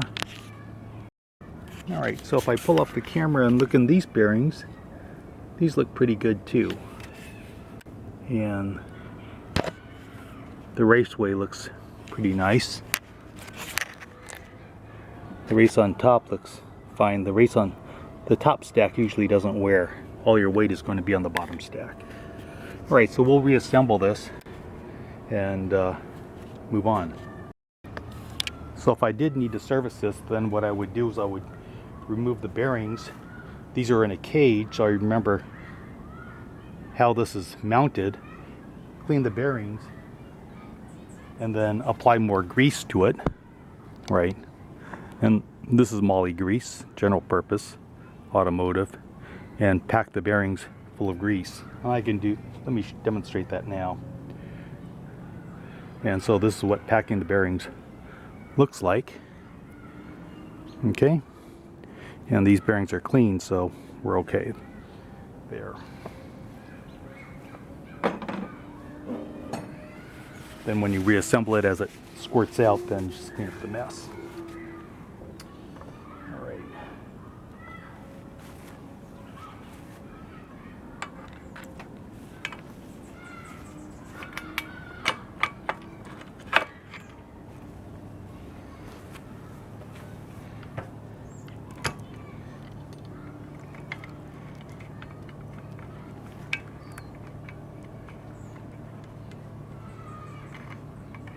This headset looks to be a nice quality Japanese headset.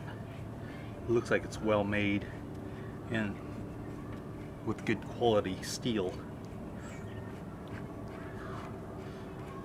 So when you assemble this, there should be no play in the headset. You can test that by gently applying the front brake, pushing the bike forward and back. The headset should move freely and without kinking or feeling any of the bearings bind. Okay, let's see about getting, see if there's a keyed washer. Yeah, this is keyed in the back. There's a slot, and so this bearing, this washer only fits one way, like that.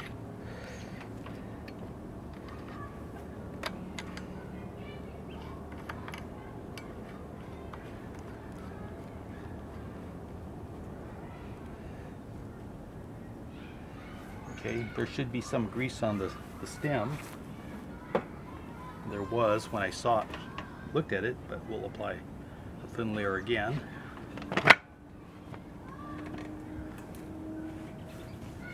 There is a maximum height adjustment on this that's marked. However, the height of the handlebar and the height of the saddle should be roughly equivalent for a comfortable fit.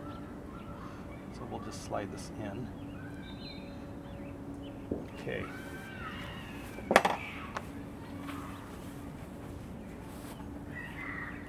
Let me reinstall the front wheel.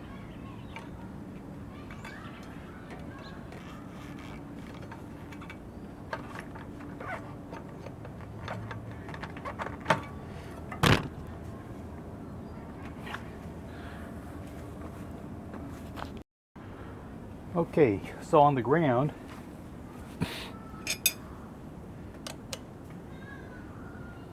I'll clamp the wheel between my legs and tighten this up. Tighten up the pinch bolt, and then in this case with my 32mm headset wrench, tighten this up a little bit.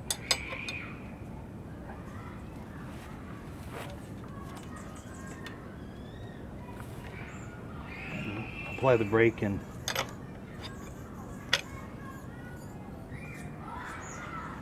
rock the bike forward and back to feel any slop, and make sure you still have nice steering action without binding. If you do feel binding, and this is an older headset, you're going to want to inspect the bearings for pits and cracks, missing ball bearings on the bottom stack. Okay, I'm going to remove the front wheel again because we're going to progress onto the bottom bracket.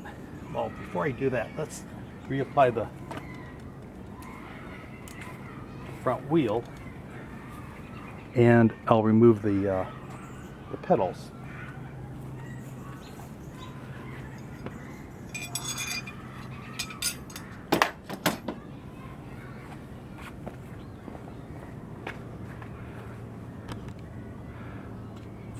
Alright, to remove the pedals, you want a 15mm pedal wrench. This one happens to be a feedback. And from whatever position you have, you want to, a pedal unscrews as you pedal forward. So what you want to do is, if the pedal is vertical, then you want to apply the pedal in a backwards position. And sometimes they're very tight. Okay, and this one is tight.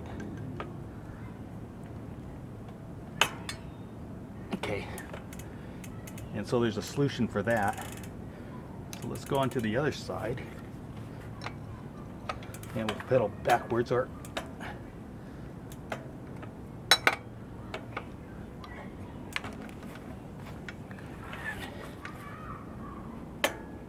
yeah, these pedals were torqued down quite a bit. So what I have is some rope, and what I'm going to do is I'm going to wrap it around one of the cranks and wrap it around the down tube and tie it off with a knot.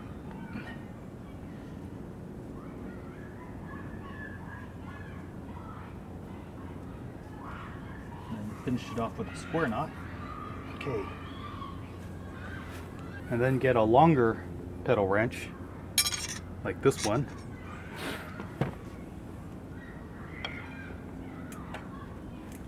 And now I can apply a lot more torque to it.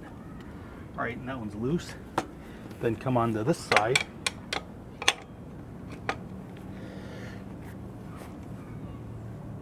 Alright, here we go. And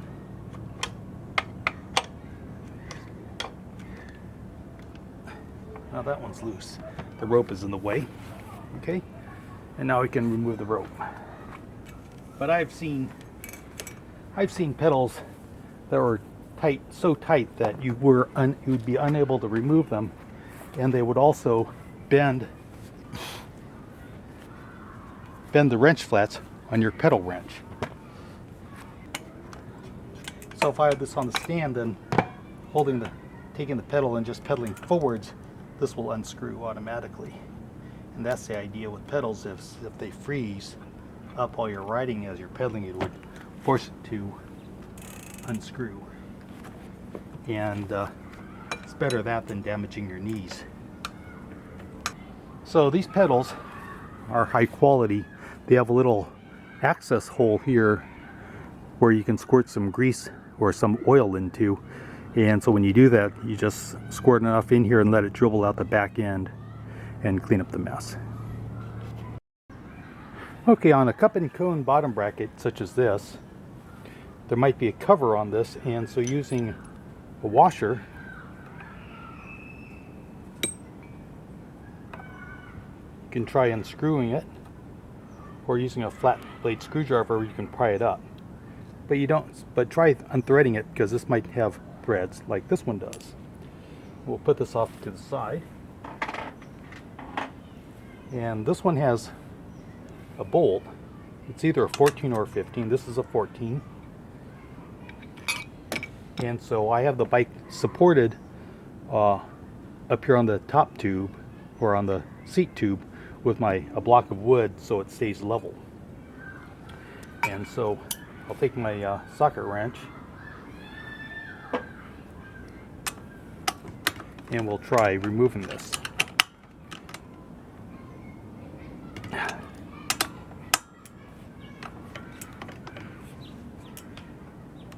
Alright.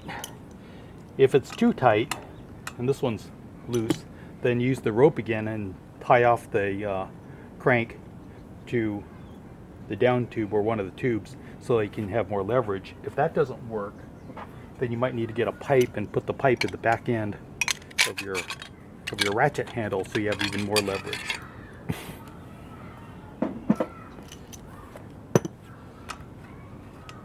So let's unscrew this and see what we've got. There's two types of spindles, a type 1 and a type 2. A type 1, this type, has a screw, and a type 2 has a stud coming out. Okay, so this one has lube on it. That's good. And so I suspect this is probably in good shape. You want to buy a crank remover, a threaded crank remover like this, one that doesn't have a handle.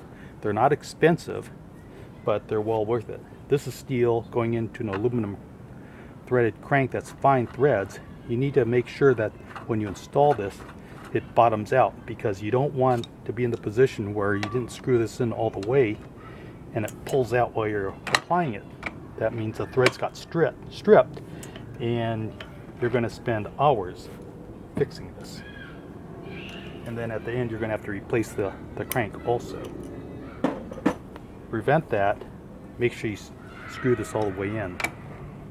Okay, and verify that the pusher screw spins freely.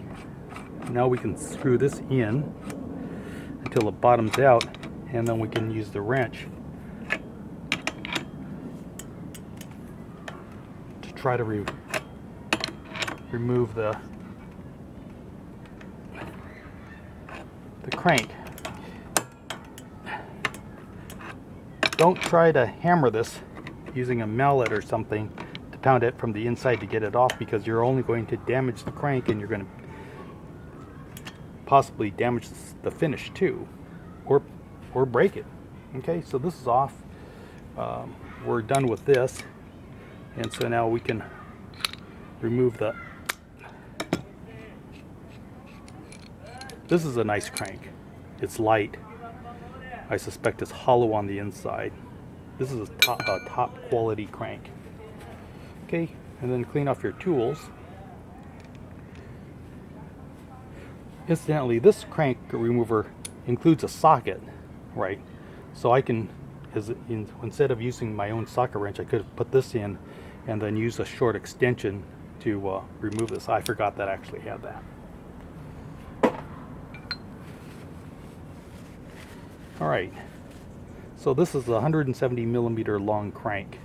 It says so, it's stamped right on there. So let's, we'll clean this up.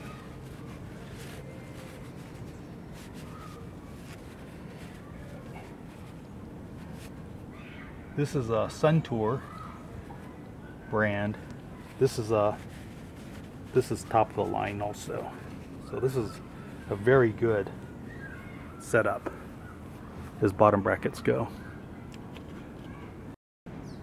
Okay, so I don't have the spine tool for this adjustable cup, but I'm hoping that using a needle nose pliers this will work. And I'm not able to find one of my crank fixed ring wrenches, but I think this one will work from Pedro's. It works well on track bikes. All right, there we go. And so this is the fixed lock ring, or the adjustable lock ring rather. Clean that off, and this looks pretty good.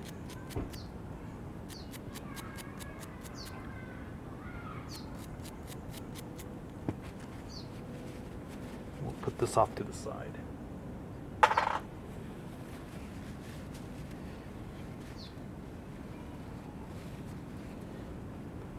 The bottom bracket shell on this bike has been finished. It's been faced, machined, flat, so that's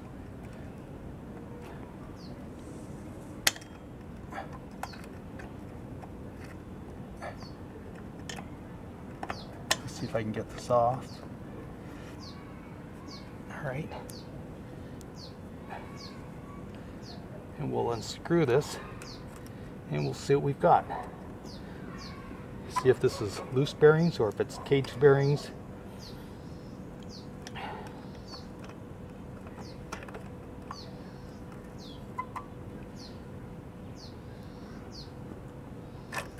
So this is the first time I'm servicing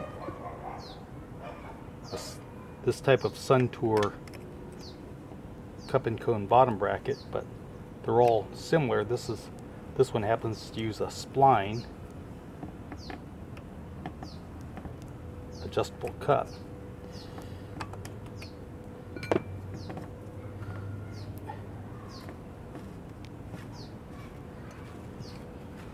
I want to make sure that this area is clean because you don't want debris getting into the bottom bracket. So let's see what we have here. This is a fairly deep adjustable cup because this is going into aluminum. This is a cartridge bearing, so no service is necessary. So I'm just going to add some more grease to this and put it back in. Okay, so I'll add the grease onto the threads here and we'll thread it back in.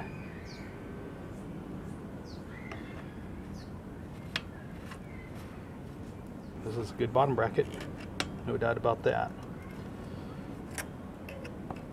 All I have to do is spend 5 minutes screwing this back in again. Alright, so I've got this adjustable cup stuck down.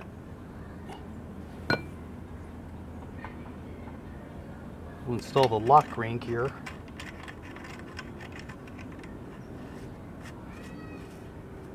And cinch this, lock this down. The only time this needs to get service is when the cartridge bearings wear out, and then you just pull out the cartridge bearings, order a new set, and reinstall them. Alright, we'll put some grease on the flats. Get the crank, align it so it's in line with the other side, 180 degrees opposed. Smack it once with a chunk of wood or a rubber mallet. There's still some grease on this screw, and so we'll screw it in.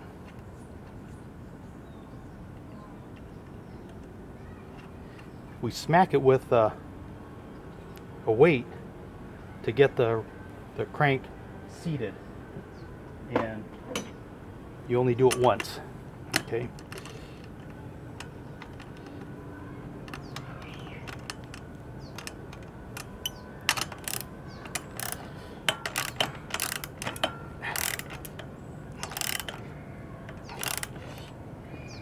You want this to be tight because you don't want the crank to get loose in the square tapers, and you may need to come back after using this to reseat the crank. Okay, let's put the dust cap on. This one's too big. You can use a coin too, like a quarter.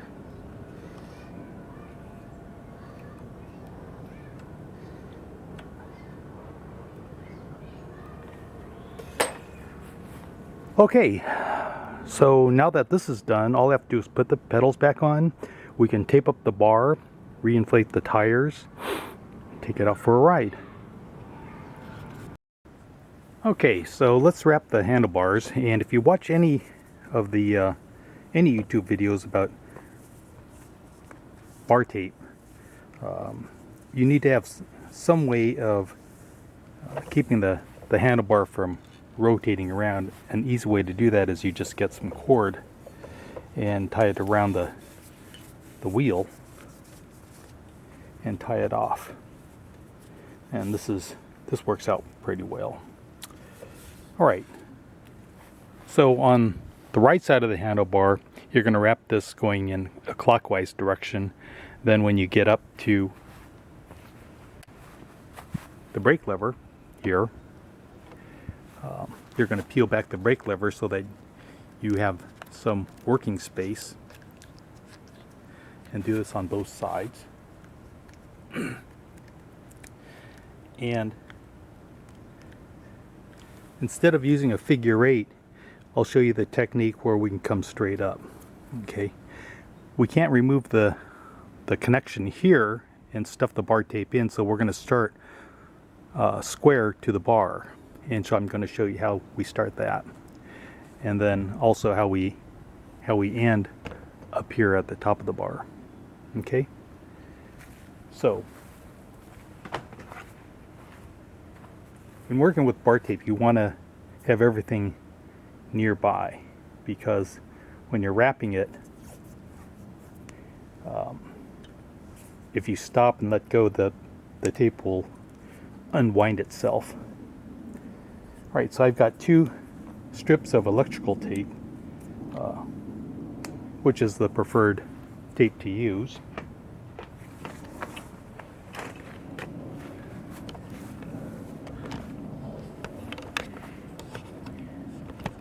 You want to have an idea of where you want this to end, and so let's use my calipers and say let's end it right here. Okay, and so with a Sharpie, I'll mark both sides.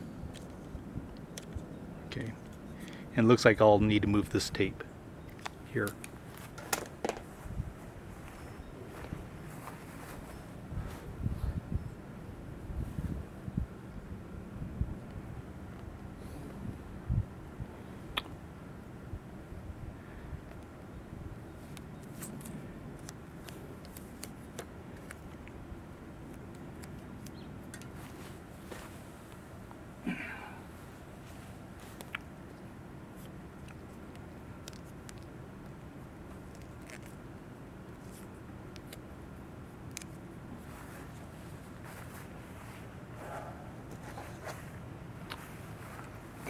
Okay, so that's one location, and let's verify.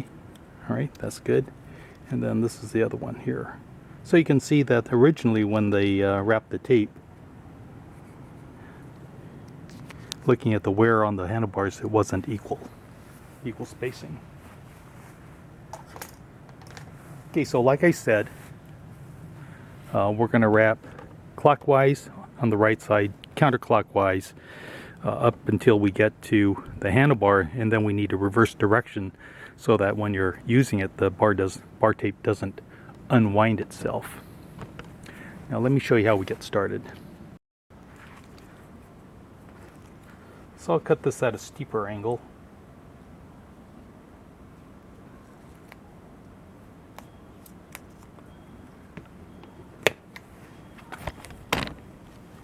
And let's give this a wrap.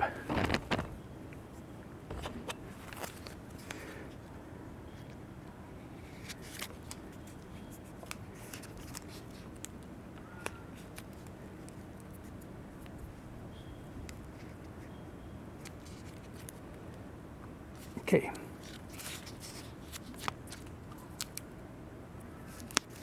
So we just want to try to avoid bulges and make the wraps consistent.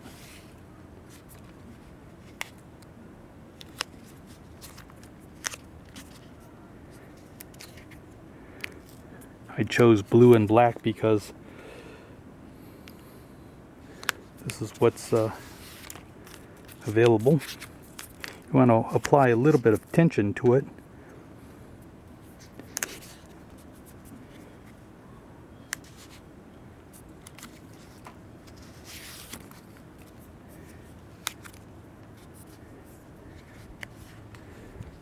I can see I forgot to bring some blue masking tape here to cover the bar clamps. So I'm going to get this tape here and just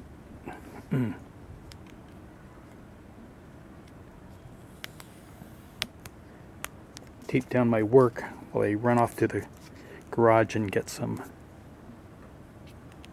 masking tape here. All right, and that'll hold the work for a minute. I'll be right back. Okay, on second thought, what I'll do is I'll just cut some of the bar tape at the end here to use it to cover the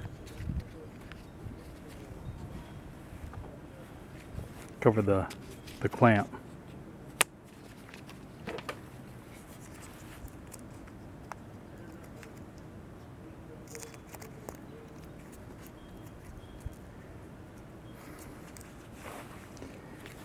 Okay. Okay, let's remove this electrical tape. Try not to peel off the foam. Okay, and we're back to the races again. Right now I've got a cable exiting right here where I stopped. And so I'm going to run the foam above it. Okay. Here. Like that.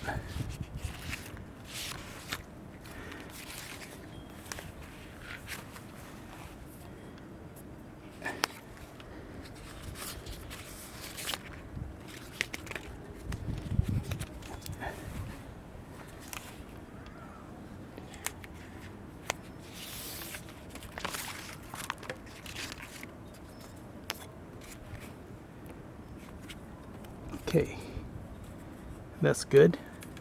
And now we're going to roll straight up the side of the brake lever.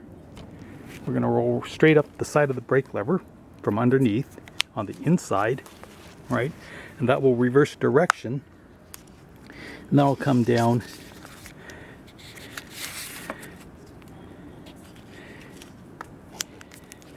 and run the tape above the brake lever, and that reverses direction and makes it so it won't unravel while we're using this. Okay, and I'm applying a fair amount of tension. I don't want to break this into two pieces. When you do the other side, you're going to want to count the number of turns that you have on the right side so that they match.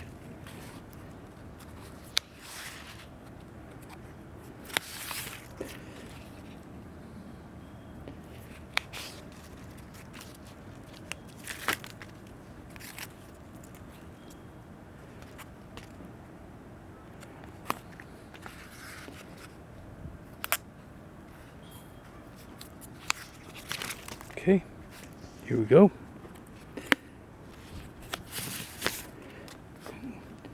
Try not to have any existing puckers or bubbles.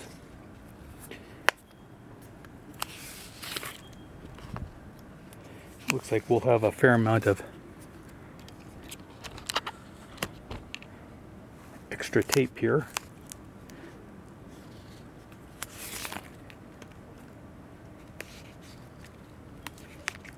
All right, and here's our end mark here, so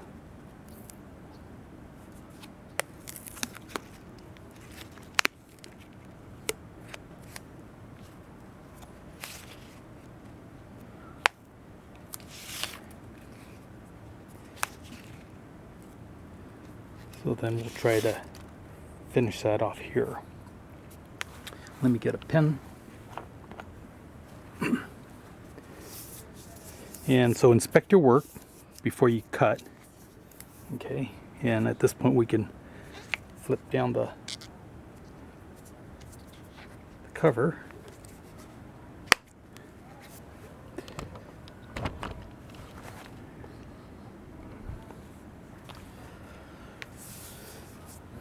Okay, and this looks pretty good.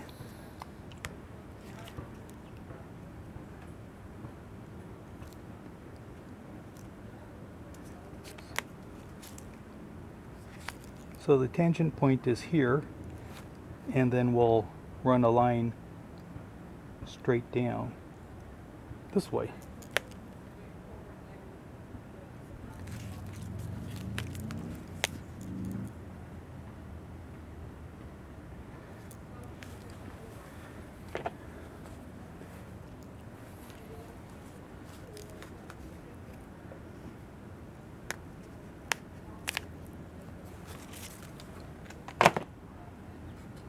And we'll cut from and complete the wrap like that.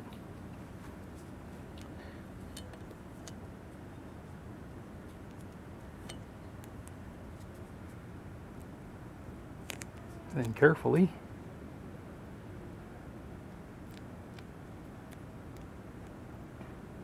put the electrical tape right on the end.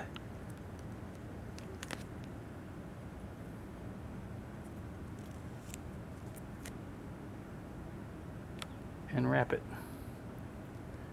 one width. Electrical tape is nice because it stretches to fit. Okay, and so this is what it looks like. If we count the number of wraps, there's 1, 2, 3, 4, 5, 6, 7, 8. 8 wraps to the brake lever, and that's about right. Okay, so all we have to do now is repeat that on the other side.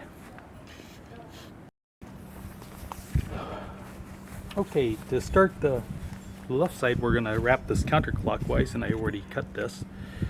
And so So we'll wrap this so that's underneath. Starts from the bottom. That looks like a good start. Make sure you apply the tape nice and tight to begin with, and then we can begin the first wrap. Okay. And I put some tape on the handlebar clamp also right here. Okay, so this is 2.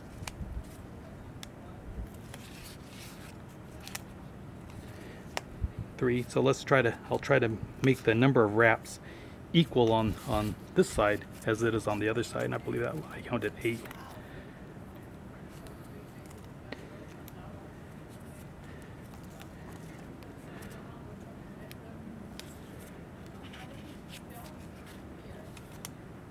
Alright, and now we're at the exit of this shifter cable, so then we'll go above it now.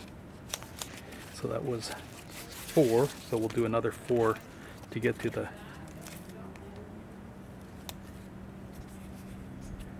brake clamp. 1, 2, 3, 4, right. Okay. And I'm stripping off some of the backing tape as I go along.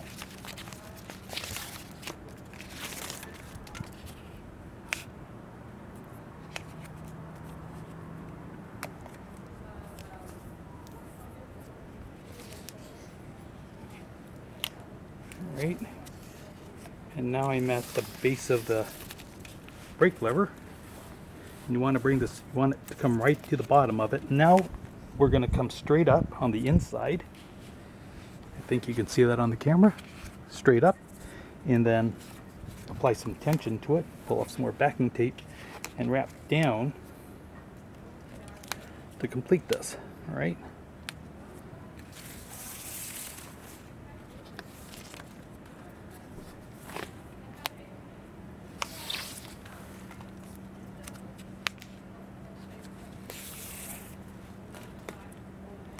So now we've been able to reverse direction, and the tape is in contact with the handlebar.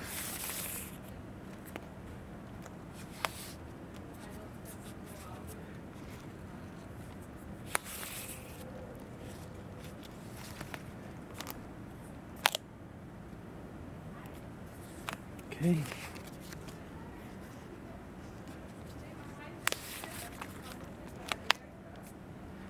And the foam is a little stretchy, so that allows you to easily get around the bends.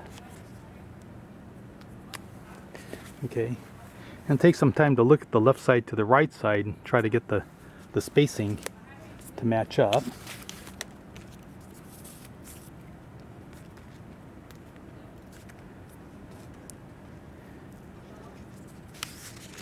Okay, we're almost there.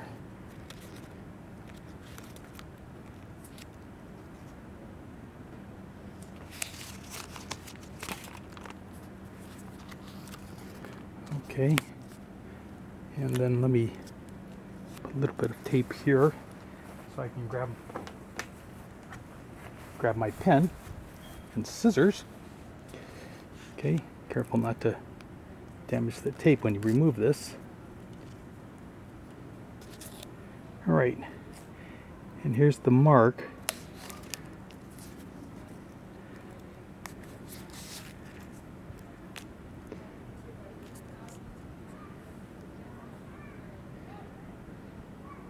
Okay, so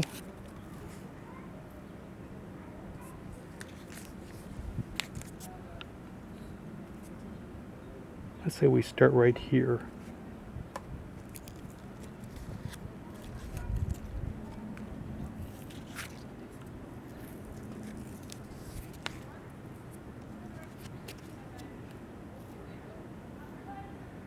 Let's say it's right here.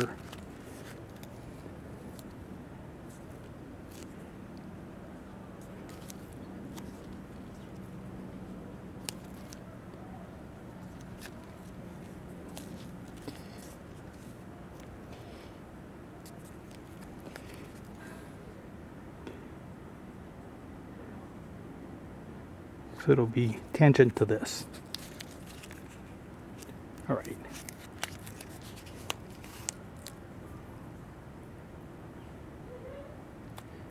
I'm confusing myself now.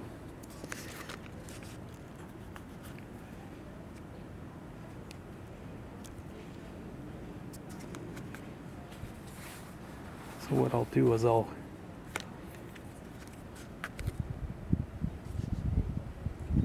trim this off here.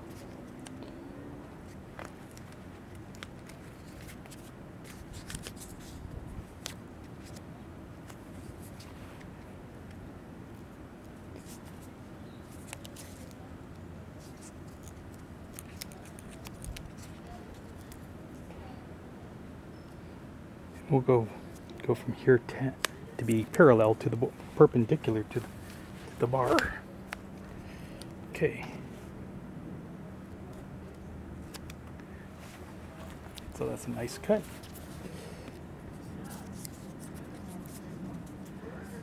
There we go. So let me get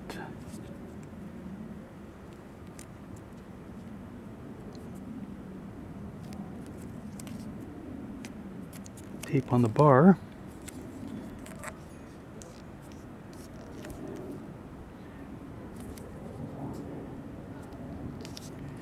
Right here.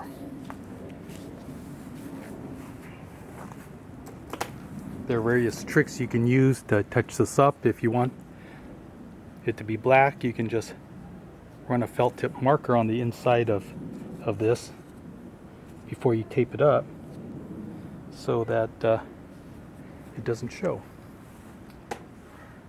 Okay, and that's how we do the bar wrap. So that pretty much wraps up rebuilding this Cannondale frame set, the 23-inch blue bike. And if you find this useful, please give it a like and subscribe. And until I see you again, happy cycling.